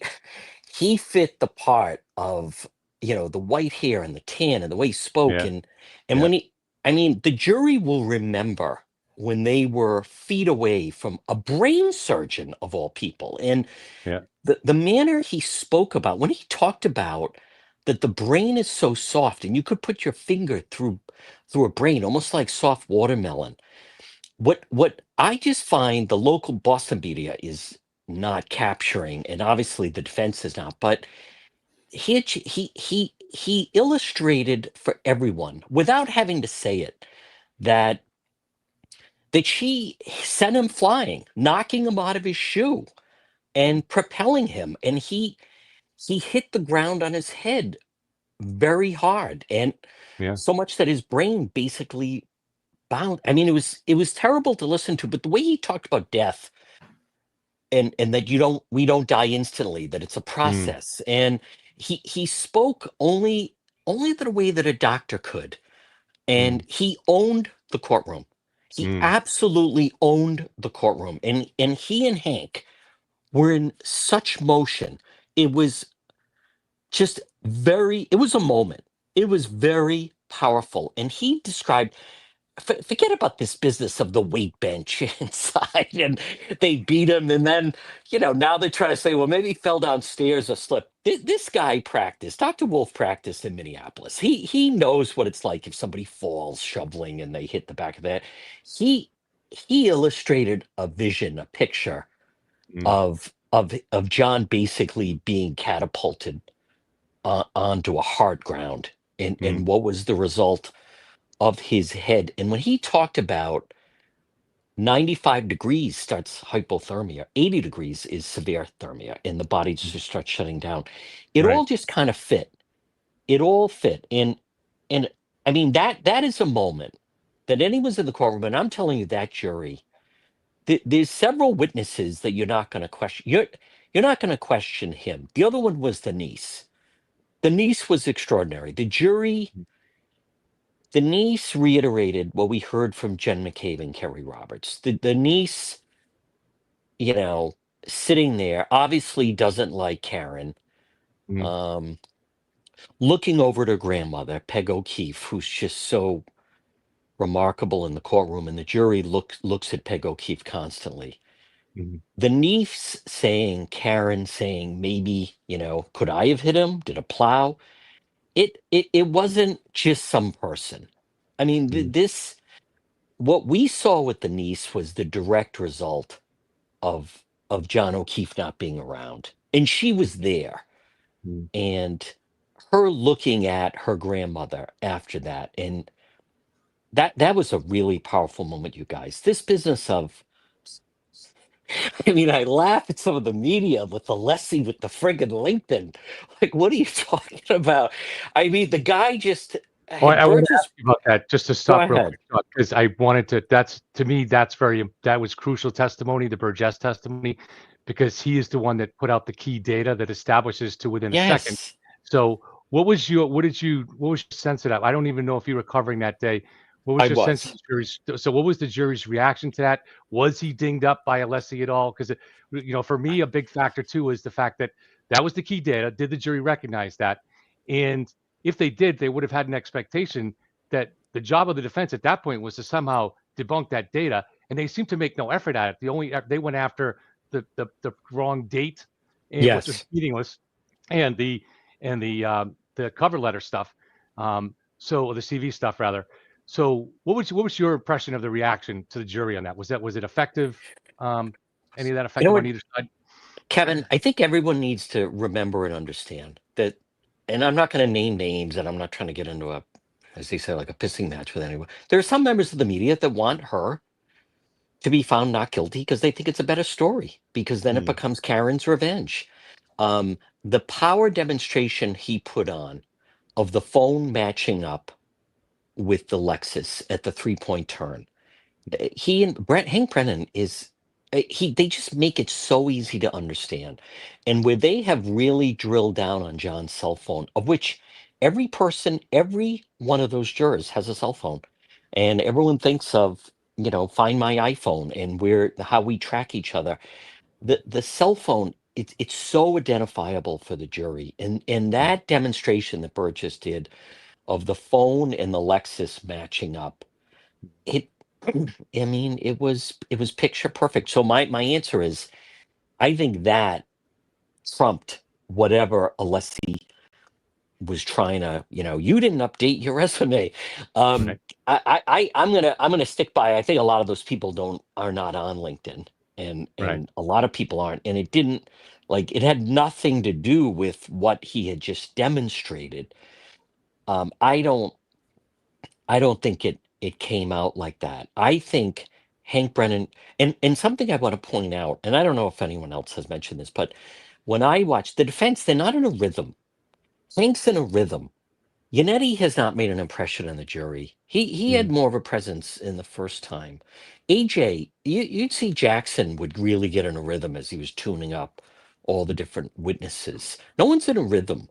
Alessi to me, when he gets up, I see the jury like, this is my time to zone out. And they do zone out, Yeah. Where Hank Brennan also deserves a lot of credit, you guys, is we see a lot of Alessi in the afternoon. And right around 3 o'clock, everybody starts to hit the wall. It's draining. It's Yeah. tiring. The jury, they're going home exhausted. This is so much to absorb, and it's so intense. And you know what else I want to mention? Michael Proctor. They could say it 1,000 more times. It doesn't mean anything. It's just thrown out there. It's so like they're throwing meat. They're throwing out like applause lines at a convention for the Karen faithful to applaud. They don't know what he looks like. Hank Brennan has painted in that courtroom. There's a very clear picture of what happened here. It happened outside by the flagpole, and it happened when he got out of the vehicle. And I think he has really moved the ball. He's in football, they call it the red zone between the 20 and I mean, Hank, with the next accident reconstruction, he's about to punch the ball through into the end zone. And I recognize, presumed innocent. Let's give the defense a chance. I don't think they have a witness that can trump Dr. Wolf. I think he was that strong. He Kate, are we was gonna like the hear? voice of God up there. He was. Yeah, he Go was ahead, Kevin. intimidating. I'm sorry. That's okay. Just Kate, are we going to hear from the ring expert? Is that still on the table? I don't know. That's a good question. I haven't heard anything since. It sounds like they're planning to wrap up their case in chief. The Commonwealth is like this week, so maybe not. I don't even know if they. I mean, I don't think that they necessarily even need it. I feel like this is. I mean, when you look at the elements of just OUI manslaughter and what they've proven, I believe beyond a reasonable doubt, they don't have much more to go here before, I think that's slam dunk. It would go a ways towards second degree, though, if you could show a likelihood that she deleted any videos early in the morning, right? Right. That's what I'm I don't know wondering. That seems to be missing. Like he's not even touching that yet. And that's why I'm like, how can they be wrapping up already? Like they didn't even talk about her driving around the next morning, potentially back to the body. They didn't even show, I don't think they showed the sister-in-law staring at the taillight. So like maybe he's waiting for a rebuttal, but I don't know. It just seems strange that they haven't really attempted to talk about the second degree murder part, which is the morning after, right? And everything that was done. Maybe William Reed's going to be called. Maybe that's going to be at rebuttal. I don't know. I wanted to comment about something that John said is whenever you're in trial, there is this either connectivity or disconnect between these lawyers and the jury. And Brennan, because he's doing 90%, other than sort of the boring stuff, although the boring stuff I like, the digital stuff, but he has, I don't know, I wanted to ask John if you could see this rapport, but I feel the rapport with him and the case and delivering it to us. There is no rapport that's been established with the others because they haven't parsed out to too many people. Yes. They should have just did it like they did last time with AJ leading the band, and then Yes. one or two of the boring witnesses going off to the others. Alessi is almost like trying to grandstand him, and what's funny is Alessi can't stay awake, and he's good at putting people to sleep. Yes. Jennifer, you're right. And Alessi, and again, don't get me wrong, nicest guy in the world. I'm going to see him on Tuesday, but Brennan, he makes Brennan look that much stronger.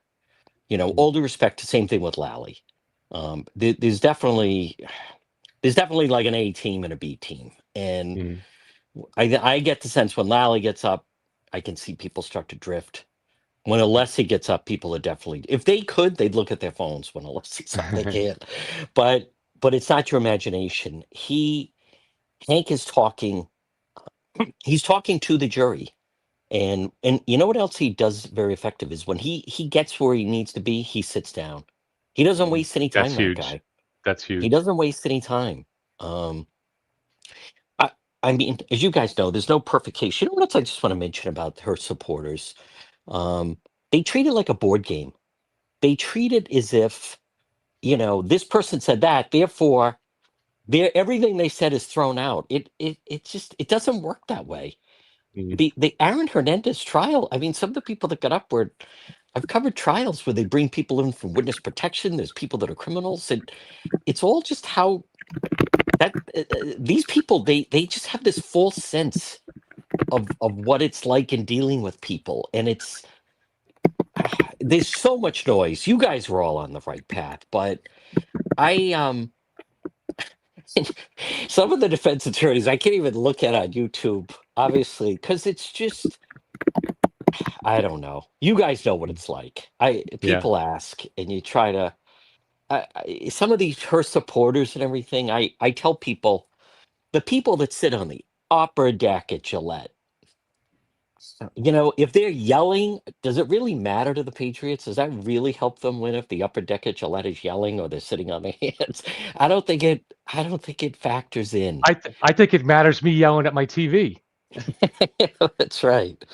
I want to mention one more thing, and I know Kevin's friendly with him, but Nick Rocco, that's the first time I've heard it, and it didn't. I don't think it got covered a lot, but he said for the first time the other night, I heard him say that because of Dr. Wolf, now they're starting to say that maybe John fell backwards down the stairs, that maybe Chloe bit him, or maybe he got thrown down the stairs, and then they panicked and then threw him out. I had never heard that one before, you know, but it's, to me, that's not a good sign for the defense that they're trying to adapt based on, that tells me they recognize how powerful Dr. Wolf was. And, you know, I get it. There's still a ways to go in the defense. They get to put on their witnesses, which I know they have a lot of hopes for the Rhode Island medical examiner. I'm telling you, Hank is going to carve that lady up. And I think they underestimate what it's going to be like for Hank Brennan to be on cross instead of, you know, it's so much. Maybe Red Sky can mention that. To me, it's Alan Jackson would always rather be the one on cross than trying to, you know, help his witnesses. If Red Sky could touch on that. Yeah. So Red, you can expand on it. This is, you already talked about a little bit, but the difference in the questioning that's allowed between cross and direct. Yeah, so you know, in Massachusetts, they follow the minority rule. It can exceed the scope of direct. It's very broad. So Brennan is going to have a lot of leeway when it comes to cross. You know, I would be very apprehensive if I was the defense, to be honest with you. Yeah, and so John, I know, John, you're of a strong opinion. So we were asking this just as we were at the tail end of this discussion when you got on. So Sorry. you can no, but you can jump in here. Perfect timing. So your belief as to whether or not the defense will call on Michael Proctor, Brian Higgins, Brian Albert. I don't, and I have learned in speaking to people. From my understanding is they won't, because they would essentially enable them to leave unscathed. I, Proctor, I was in court last spring. Once you get past those inappropriate texts to the sister and his friends, he was actually, his final day, he's very effective on the stand, and he was actually a good witness. He ran a solid investigation. So I don't think they will, because the way you have to just ask open-ended questions, in the Karen Reed faithful would be waiting for Jackson to come in with, with a sword, and he's just asking open-ended questions. So I don't think so. I think they're putting a lot of faith on the medical examiner and these ARCA guys. But I'm looking forward to the ARCA guys, because I think Hank Brennan is going to just tear them to shreds. I mean, he set an example in the hearing when they had to come in of just how much he could drill down on them. I believe right now that the Commonwealth's I think they're in really good shape, because the way he has pieced this trial together, one door leads to the next, and he is bringing them along, and now he's just going to finish it off with the accident reconstruction. But I think he's knocking on the door. I think he's right there. And there's nothing about the house. Anyone that's talking about the house is not paying attention. Right. Anyone that's talking about the Sally Port, and I what I'm saying is, because I get these comments back to me, and anyone that's talking about butt dials, the Sally Port, the Google search, they're not paying attention to what's going on in this trial. That's not this trial. No, Hank is pitching almost like a perfect game. He is, and it's very clear. There's no one thinking, gee, maybe he got in. No one thinks he went in the house. Nobody. So I think it's so interesting. One one final of the thing. I things think it is that interesting if they can somehow bring up that maybe he slipped.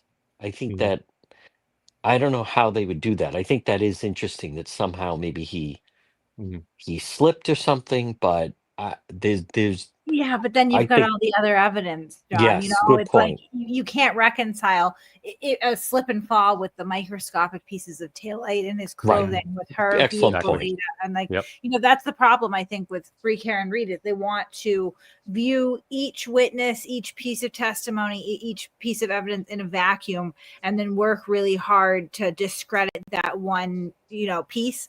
And that's just not how it works. That's the jurors are not going to deliberate on just one piece of evidence. It's bringing it all in and saying, okay, can we decide to a moral certainty what happened here? And I think that there's a lot of strong evidence that just all corroborates itself. It's very difficult to reconcile with the little, nitpicky questions that they can still bring up.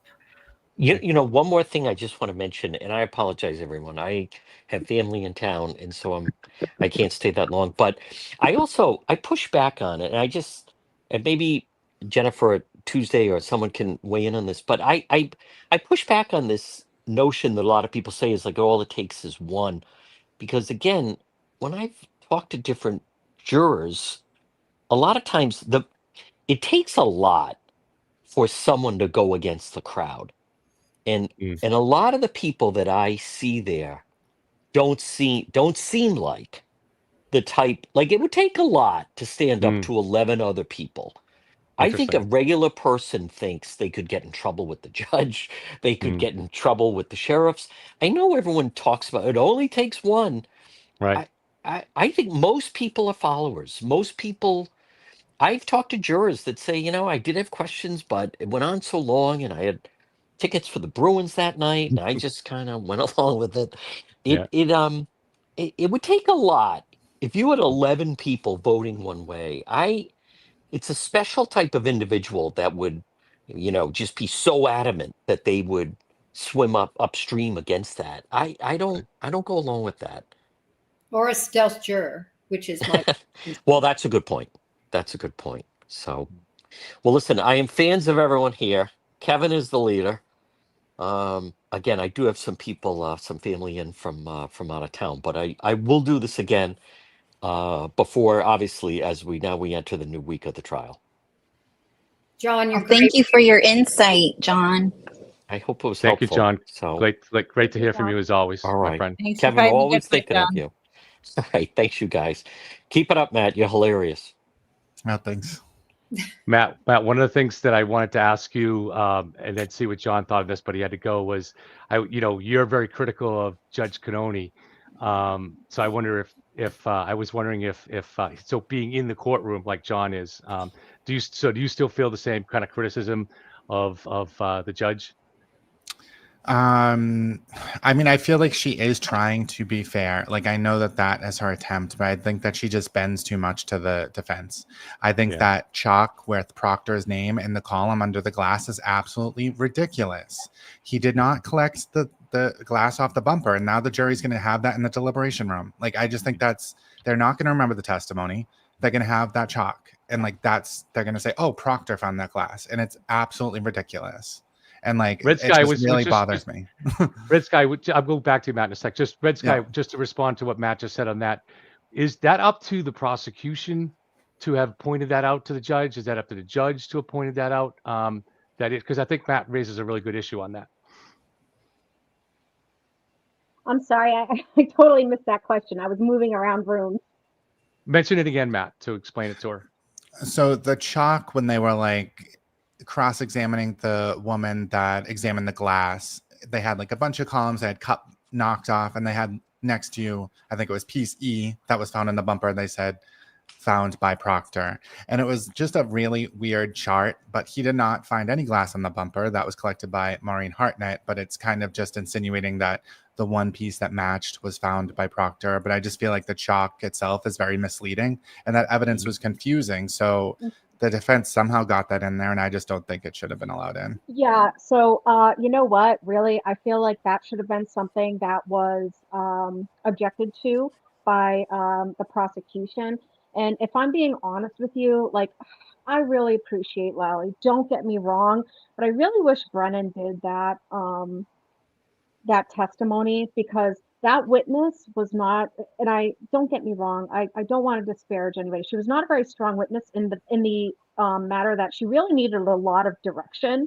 And so I feel like Brennan would have been a better person to conduct that examination, because he really could have elicited a stronger testimony. And that was important testimony, because Jackson really ran with it, and he kind of confused it, because really at the end of the day, it was all the same glass. And the jury really needed to understand that. And I don't feel like Lally really brought that home. I do feel like that should have been objected to. I think there was something else that before I interrupted you, Matt. I just wanted to get to that. Was the prosecution responsible for pointing that out? I think there was something else you were going with on Judge, maybe on Judge Canoni. Maybe, I don't know if it was to do with chalks or something. I mean, that's the recent one that I can think of. I'm just trying to think of, so far, I think it's been better this time. But we'll kind of see what happens. I can't think of any other recent, but I do think that she's trying to be unbiased. I think she bends to the defense too much. But I mean, people say that that's a good thing, because you don't want a judge bending to the prosecution, because then it's an easy appeal. So we'll see. Jen, compared to please respond to that, because you've been on a lot of trials, Jen. Compare Judge to other trials, and then whatever else you want to talk about. Look, if you're a judge and neither side is happy, you're probably doing your job right? Good point. Yeah. It's helping, So there's been some rulings. I'm flabbergasted. I mean, I still think I think sanctions are coming at the end regarding ARCA. Never seen anything like that in my career. But I think she just didn't want to impinge on the Sixth Amendment issues there. I have to go. But I just wanted to leave, just because I have to go to work, but I just wanted to leave saying this. And that is that the reason I think that these unethical, pathetic YouTubers and officers that are on YouTube now, and all these people, they consider this entertainment. And now that I'm sort of a part of a lot of things, I see that they do truly market this as entertainment. How can I make my channel big? How can I make it grow? And I have literally seen channels grow 20-fold. I can think of one. Mhm. And because they are taking this ridiculous soap opera view and changing facts. And so I just hope that this jury is truly pure.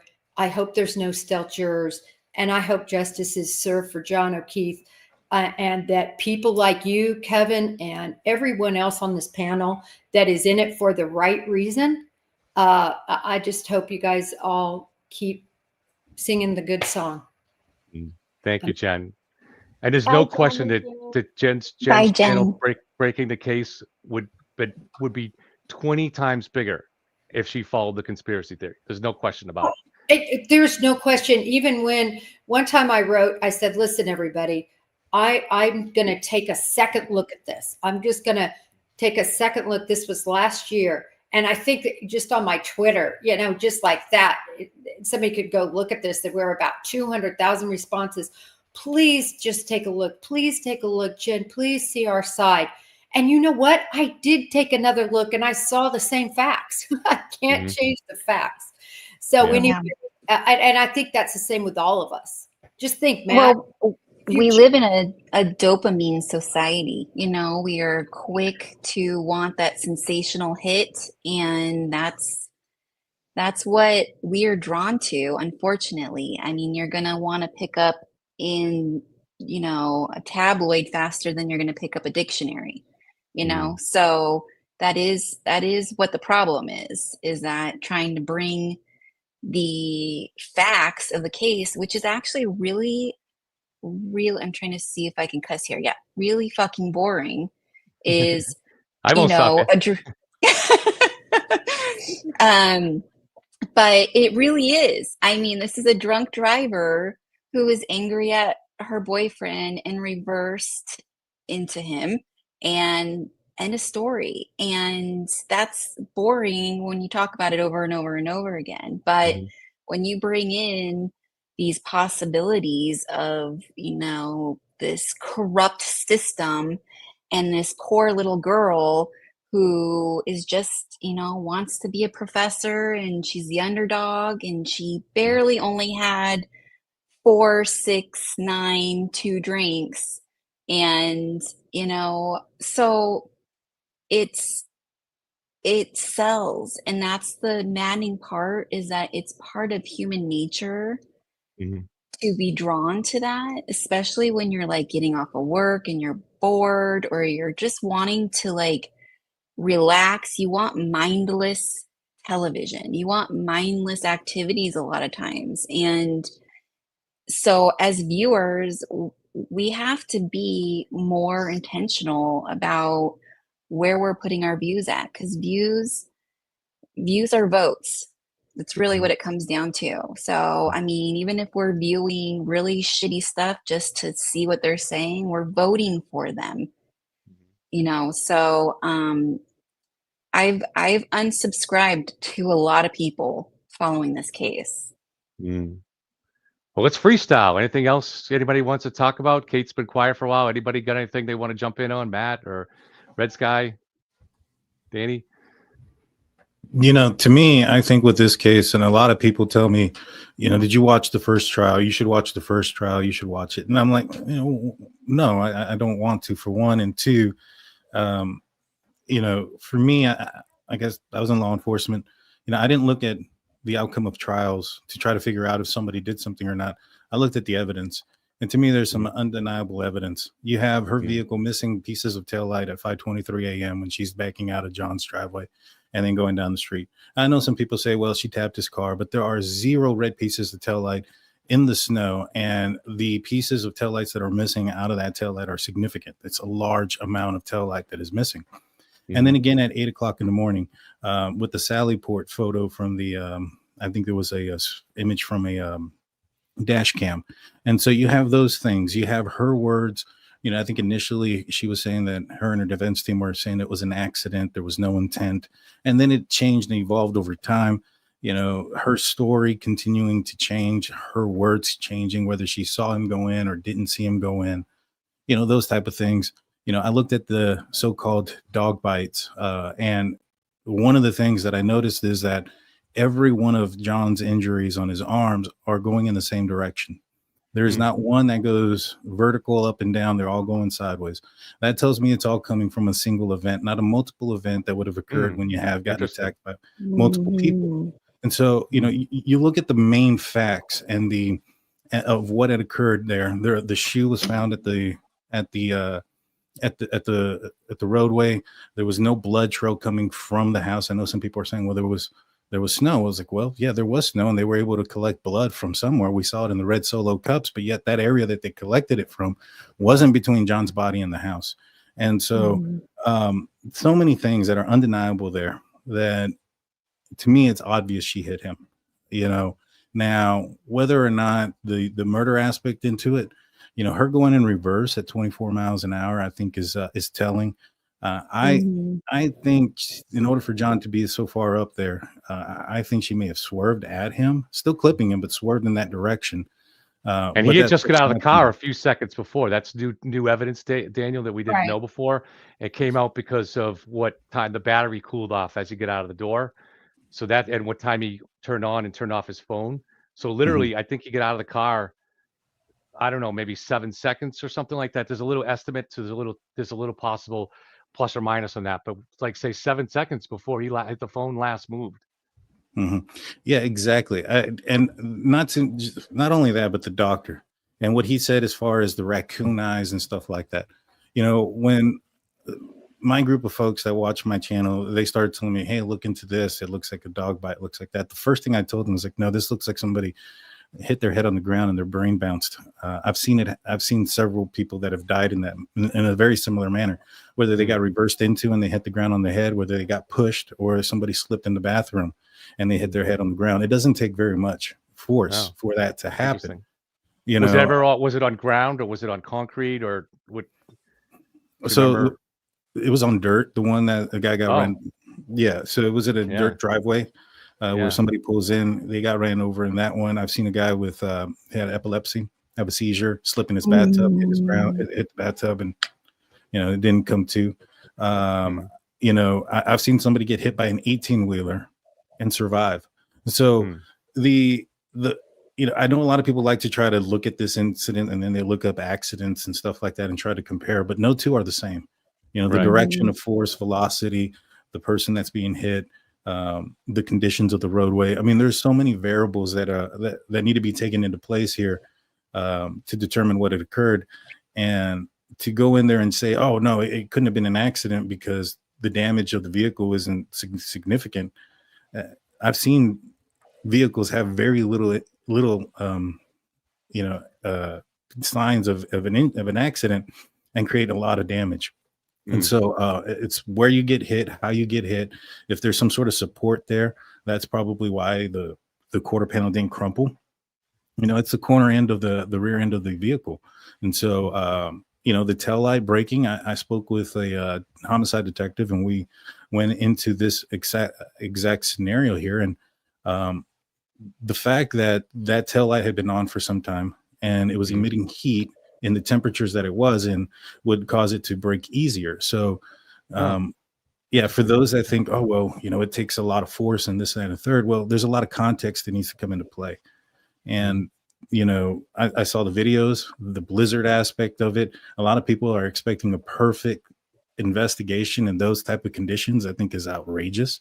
You know, the Bryan Kohberger case happened inside of a house and police were back and forth there multiple times for multiple weeks collecting data and information and evidence. You know, that was in an enclosed building. This scenario here was outside in the elements during one of the worst blizzards. I think it was the worst blizzard in Boston history for the month of January. I think it's what it said that I read somewhere. Which also did a pretty good job of preserving the scene, making it impossible for a lot of people to get out there. So, to me, I think there's some undeniable evidence that points in the direction of her doing it. You know, I'm interested to see how the defense plans to attack some of these things because I think I didn't watch the first one, but I think that a lot of the shock and awe from the first one has also come out of that because they've allowed certain people talk about certain things like Buchanan. And I probably would have thought, and I would have agreed that if Proctor was up there reading his text messages of what he said, probably had a bigger impact than Buchanan reading somebody else's text messages. But yeah, that's basically all I got. I think thus far the state has really presented a very strong case, and I'm glad that the jury didn't see the first trial similar to me, because I think they'd come up with a similar. They're coming up with a similar answer as I am. I want to address a question to Matt and Kate. And Tuesday already addressed this early on in her comments, but this is something that I know I wrestle with this on this too. So we've been covering this case now for a couple of years, and it's, to me, a lot of times it mostly feels now it's not fun. It's not that it ever should have been fun because the tragedy you're dealing with, but it feels like an obligation to kind of finish the fight. And Right. for the sake of the public and the sake of, do you guys, we'll go to Matt first and then Kate, do you feel any of that, Matt? Because you've been covering this for a couple of years too. Do you feel an obligation? Is there really like a weight on this? Do you feel like you have to go through it? Yeah, and I mean, I just feel like I've been saying the same thing for like 2 years straight. Not too much has had to change, so it is pretty boring. Yeah. And I'm talking to more free Karen Read people now that are starting to like realize, and it's like there's like 3 different categories. Like, one is like the gaslighter. They come all sweet and they're like, I just want to understand. And then they just keep moving the goalpost. Like, I just don't understand the injuries. I'm like, well, how many other cases have you looked at and compared the injuries and determined like what they were? Right. Like, most killers don't release the autopsy photos. And then there's like the one that's like, oh yeah, I believe she's guilty now. But then every day they come with a new conspiracy, and it's like, and then you debunk it and they're like, you're ruining my dreams. I just thought I came with like found new information. And it's like, that's how they think about it. It's like, they want to feel like they're solving something, and they're trying to look for something that's really not there. And then the other one is just like the freakazoid. Those are the pink people that stand outside, and they've been standing outside. And I think that they've just bought into it for a number of different reasons. I think they appealed to the group that already didn't like the police. They appealed to, conspiracy theorists, people that already don't like, and those are the weirdest ones, because I feel like that's the majority. It's like the Turtle Boy followers who are gung-ho about the feds are corrupt when they were indicting Donald Trump for lying about election fraud. But now the feds are like the shining beacon of truth in this case. And it's like, what is wrong with you people? And when asked about Black Lives Matter on Vinny's show, he's like, oh, so did you always not like police? And like Turtle Boy's like, no, I'm always back the blue. I never liked Black Lives Matter. And it's like, you're telling him yourself right now. So you don't care about real problems in the police force. It's just this case. And I think that's the majority of these whack jobs. Kate, what's the burden you're carrying on this? What are your feelings? Yeah, no, I'm completely burnt out on it, but it's just sort of like a moral imperative, just going to see it through. Yeah. But it's exhausting. I just wanted to rewind to something that Dan had said about the second degree murder, and just point out for probably the 500th time, because like you're like stuck on repeat with this case. I think the evidence doesn't change, the law doesn't change, but she doesn't have to have swerved to try to hit him. She doesn't have to have even intended to hit him. She just needs to have intended to floor her car 24 miles in reverse at 75% acceleration. And I think that it's a tough argument to try to make that like, no, I accidentally did that. And they're completely cutting themselves off from even making that sort of mitigating argument, because she's denying all culpability whatsoever. So I think that at least if you look at the law, the way that it's written, it's so close to manslaughter because of that recklessness prong that there's a good chance that they might get that too. I wonder too is sorry. No, go ahead, Susan, please. The neuro surgeon had said that John would not have died right away, that usually that brain injury that he's seen before could be like 5 hours or so. So really that puts her in the time zone of when she called Carrie and said John was dead. So right there, it's like, why are you not driving to go find him right now? She could have saved his life. And I think right there is murder too. Just to expand on what Kate was saying about the reckless endangerment prong. So this is, the idea that Karen, once you guys, the act of intent was putting it in reverse when she knew or should have known that someone could have been behind the vehicle. And that's now reinforced by this data that we were just talking about a few minutes ago that shows that what time John got out of the car just seconds before. So she now absolutely knew that John had just gotten out of the car. She starts to go forward for several seconds and then suddenly slams it into neutral and then into reverse and floods it going backwards. So that doesn't show that she intended to hit John, but it does satisfy completely the third prong that Kate's talking about. She definitely knew that John was in the area and she's doing it high speed and reverse. Did I explain that well, Kate? Yes, yeah, that you need to intend to do the act. And I think also, like you said, Tuesday, the constant reminders that she failed to render aid. So maybe you could get away with being like, well, she didn't know she hit him. I can see a plausible world where she believed that she hit something when she left there, not necessarily knowing that it was him. Yep. And that perhaps maybe that's where that anger comes from. Sort of like when you're mad at someone, you're arguing, you stub your toe, and then you're yelling at them like, you made me stub my toe too. Like, could she have gotten mad at him and said, and you made me crack up my car too? The problem that she has there, though, is that at 4:30 in the morning, she's already indicating that something is seriously wrong with him. She put it together. And she's failing to take any action to get him some help. So, yeah. Exactly. Anybody want to react to that? I mean, I'd take it a step further. Oh, go ahead. Oh, sorry.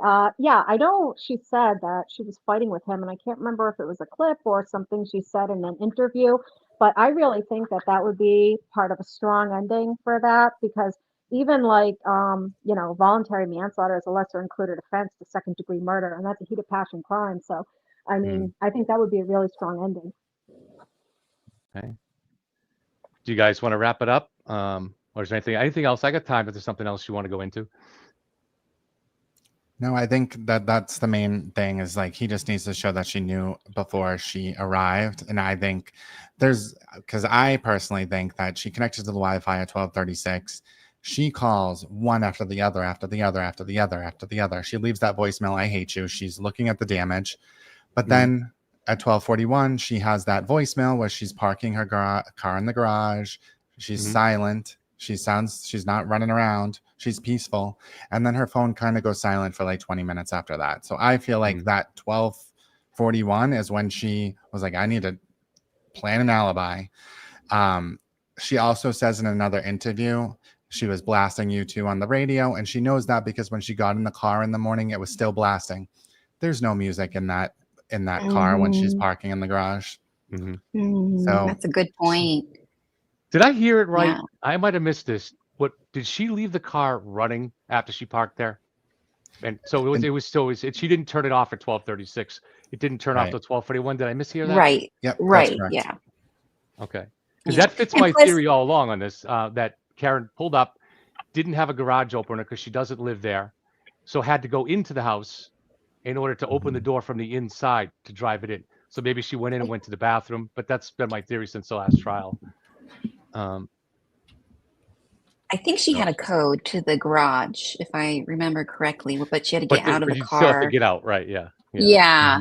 But I think too is that voicemail that she says, "No one knows where you are," shows also her knowledge that she knows he didn't go in that house, and she's trying to get a hold of him. I mean, right there, I feel like that's a very curious voicemail to say that she just thought he went in the house and wasn't answering her calls.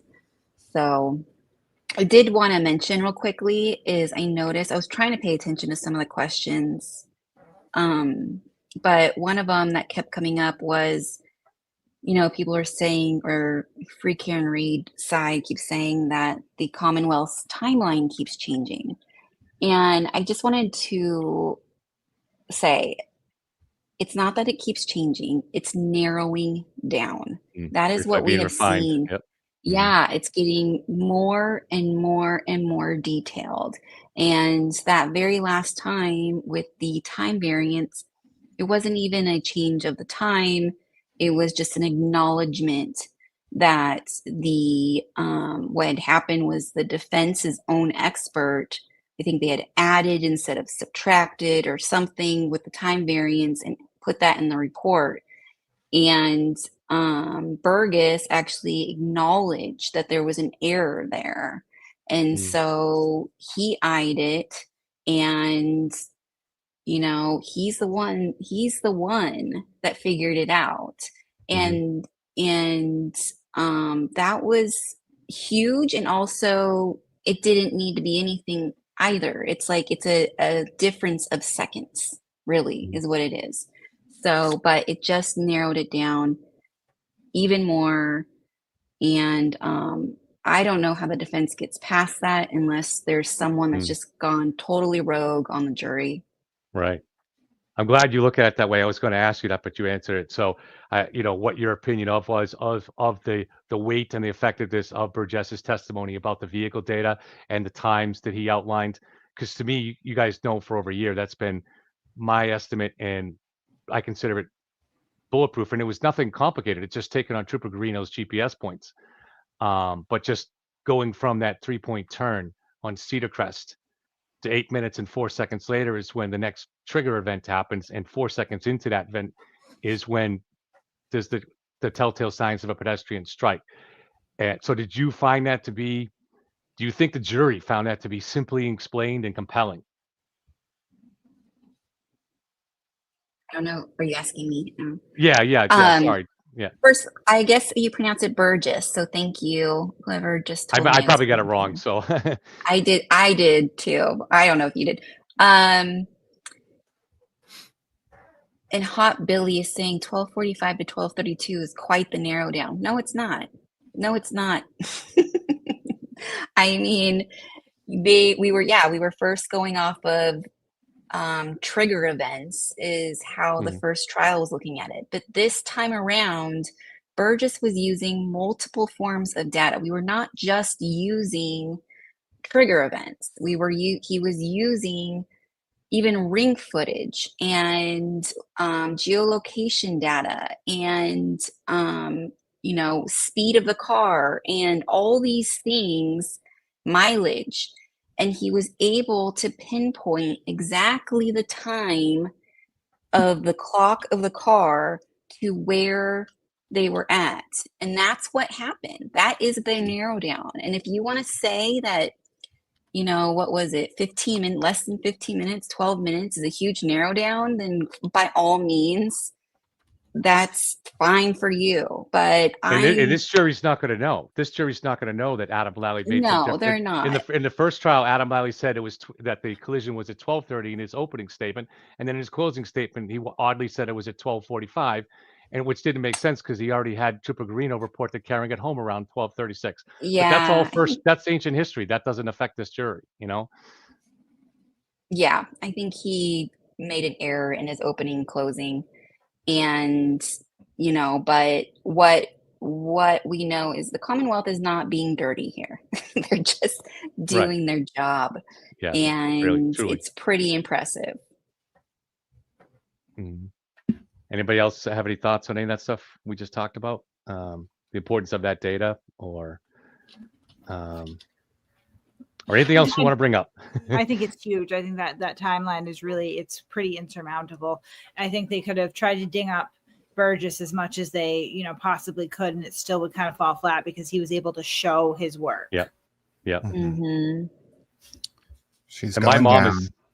I know, Matt, your parents watch this. My parents are watching it now. My mom is obviously not a tech person. I still can't teach her right click on the computer, and she's 80 years old, but it impressed me. She watched this and she found, and she's trying to be neutral on the case too.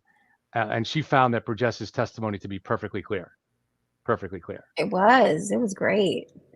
And they did what they did to Katie McLaughlin last trial is they could not let her testimony take over where it was, Karen said, I hit him. So they went to go dive deep into her background to try and figure out how to discredit her on the stand from something completely just so stupid. And this is what they did. They got a CD report from Burgess. He never lied. He did not lie to the court. And why would they go further and start looking into, you know, things that did not matter? And, you know, when I did go on LinkedIn and I did try to add in on my own to see what it would look like if you added in your degree. And it does say in the box, it says your graduate, something to the effect of like your graduation date or your expected date. And so if you put that in and then you just never update it, it's there, you know? So I haven't updated mine since before the internet. yeah. I think everyone was like thinking to themselves during that testimony, like, what's on my LinkedIn account? Right. I'm just flashing the thank yous for the people that had donations, and we'll see if there's a new question in here that we missed. We'll see. Fabulous, courageous panel. So we can seize on that word courageous too. I mean, you know, it does take, it's a little lonely on this side sometimes. Matt, I'm sure, felt very alone out there in TikTok in the summer of 2023. I felt alone on YouTube. Kate would have felt alone. Jen Coffenaffer, she's on Fox News Nation at the moment, but she felt it was really her and Wendy that were maybe the first kind of experts going on court TV to speak for the prosecution side. So it is a part of this deal here.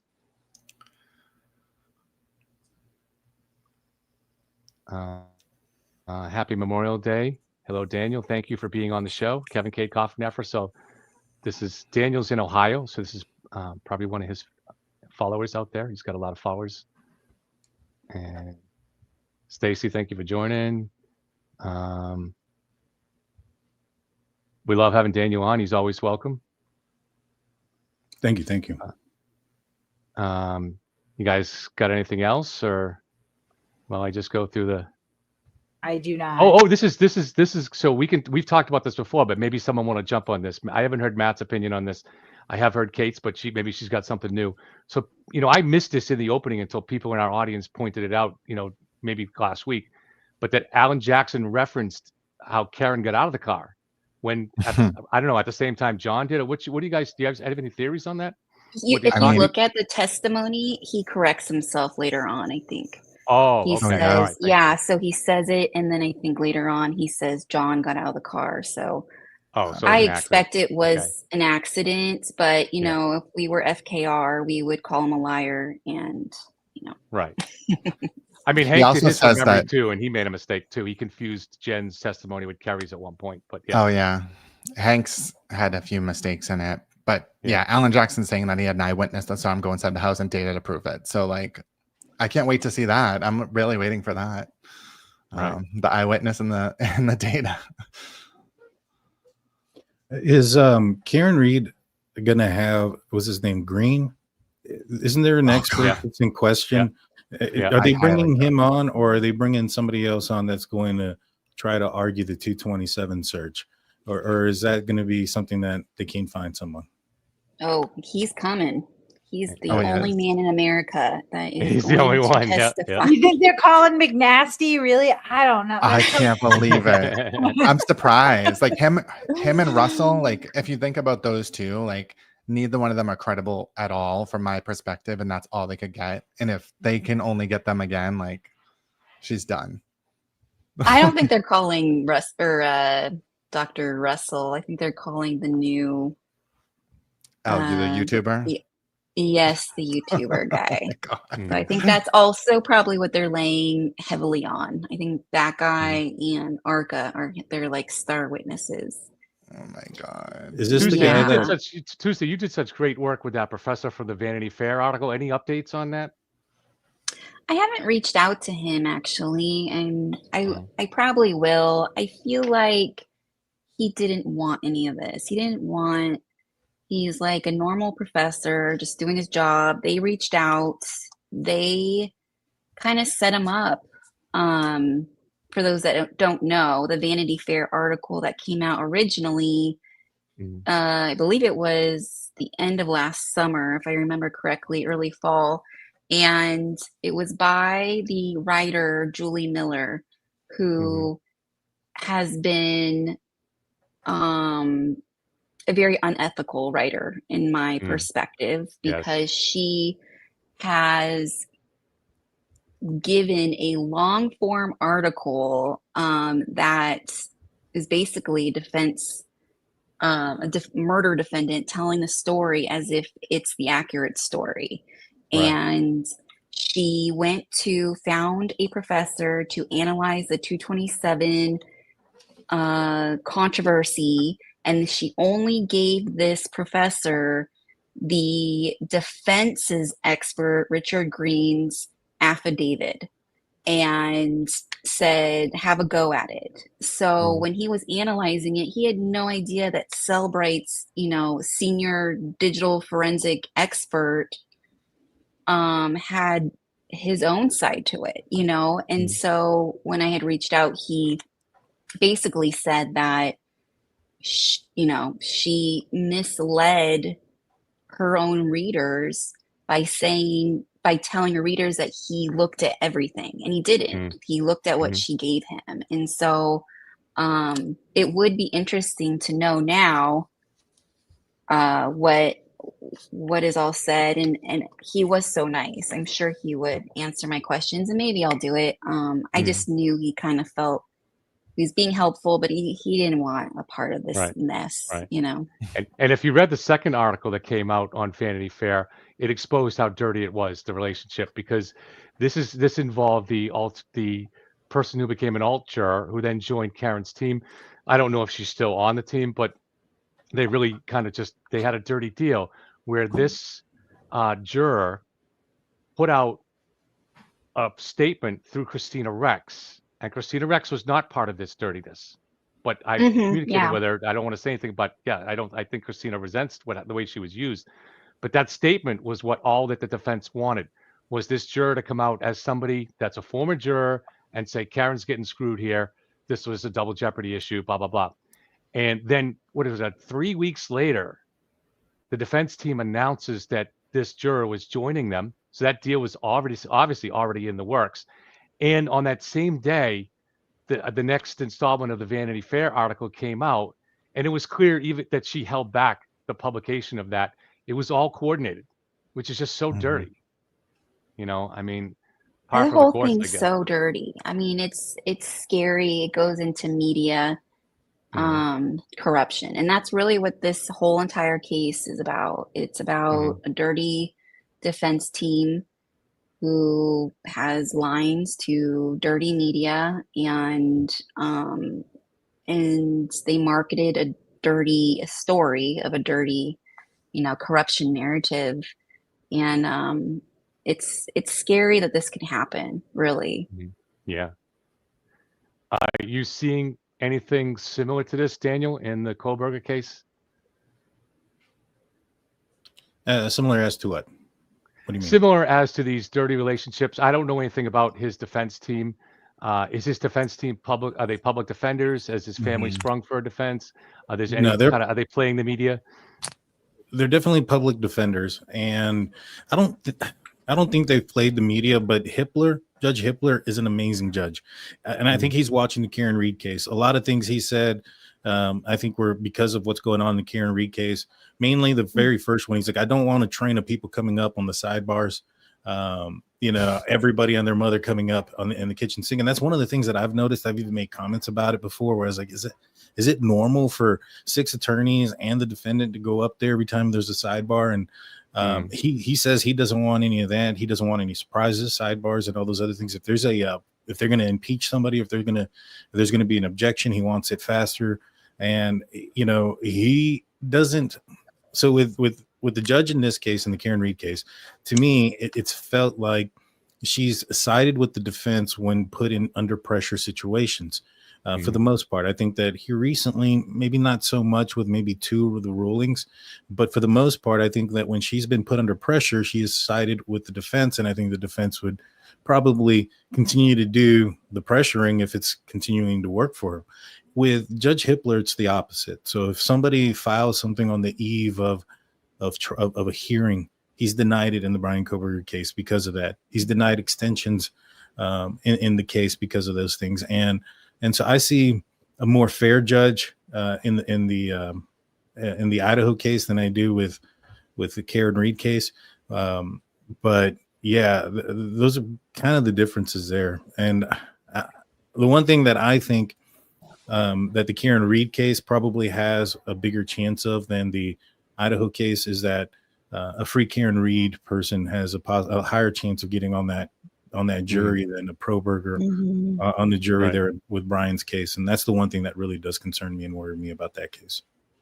I just want to respond to someone in chat too, and you guys can react to this too, but they're saying that nobody would want to have, if they were be investigated by Michael Proctor, dirty. And so I have just a couple answers to that. First of all, Michael Proctor was investigated not just by the feds, but ultimately by the state for political reasons of political correctness. They each had their own reasons that they wanted to get rid of this guy, to really make this guy take the weight of the case. And so they would have used any dirt they could have found. They went back 5 years. So anything they could have found that was evidence of any kind of corruption, they would have found it, and they didn't find anything. So all we really have are these insensitive messages. In addition to that, there's a one word antidote to every potential conspiracy theory involving Michael Proctor. Even if you want to believe that Michael Proctor is some long lost cousin of John, of whatever, of the Alberts or something like that. They paid him $1 million. It's even if Michael Proctor for some reason had some motive that we've never discovered to help risk his life, his career, the welfare of his family, to plant evidence 16 hours after a crime. The issue is timeline. That's the one word answer. Timeline. The timeline does not allow that Michael Proctor could have planted evidence. We know what Karen's car was all day. It was under ring surveillance at John's house, and then it was under video surveillance at her parents' house, or Karen was in the car until it got to the Sally Port. And by the time it got to the Sally Port, it was too late. It was too late to plant evidence. Well, I heard there was a DeLorean out back by the Sally Port, so that's the only way. That could be the answer. Yeah, that's what Higgins was doing. Yep. Or I should say Brian Albert was doing in Higgins' clothing that night. Right. Oh, yeah. His Higgins suit. That's right. That's the best conspiracy one of the day. That one wins Tuesday. That conspiracy. It really theory. does. It really brought me so much joy. I don't know. It's infuriating, all this stuff, but there are times when it's like you have to laugh at some of this nonsense, so yeah. All right, so if we're ready to wrap it up, or if anybody could, if you want to jump, if anything else you want to add. No, I was just gonna say it's just sad when it comes to like a lawyer named Melanie Little, because it's like she has, people see that, because I watched her a little bit at the beginning of this, and I was like, oh, this is like a legal person's perspective, because there wasn't a lot of people covering it, and I thought that she had some credibility at first, and I think that a lot of people probably do think that, and it's just sad that she's that terrible. Psych.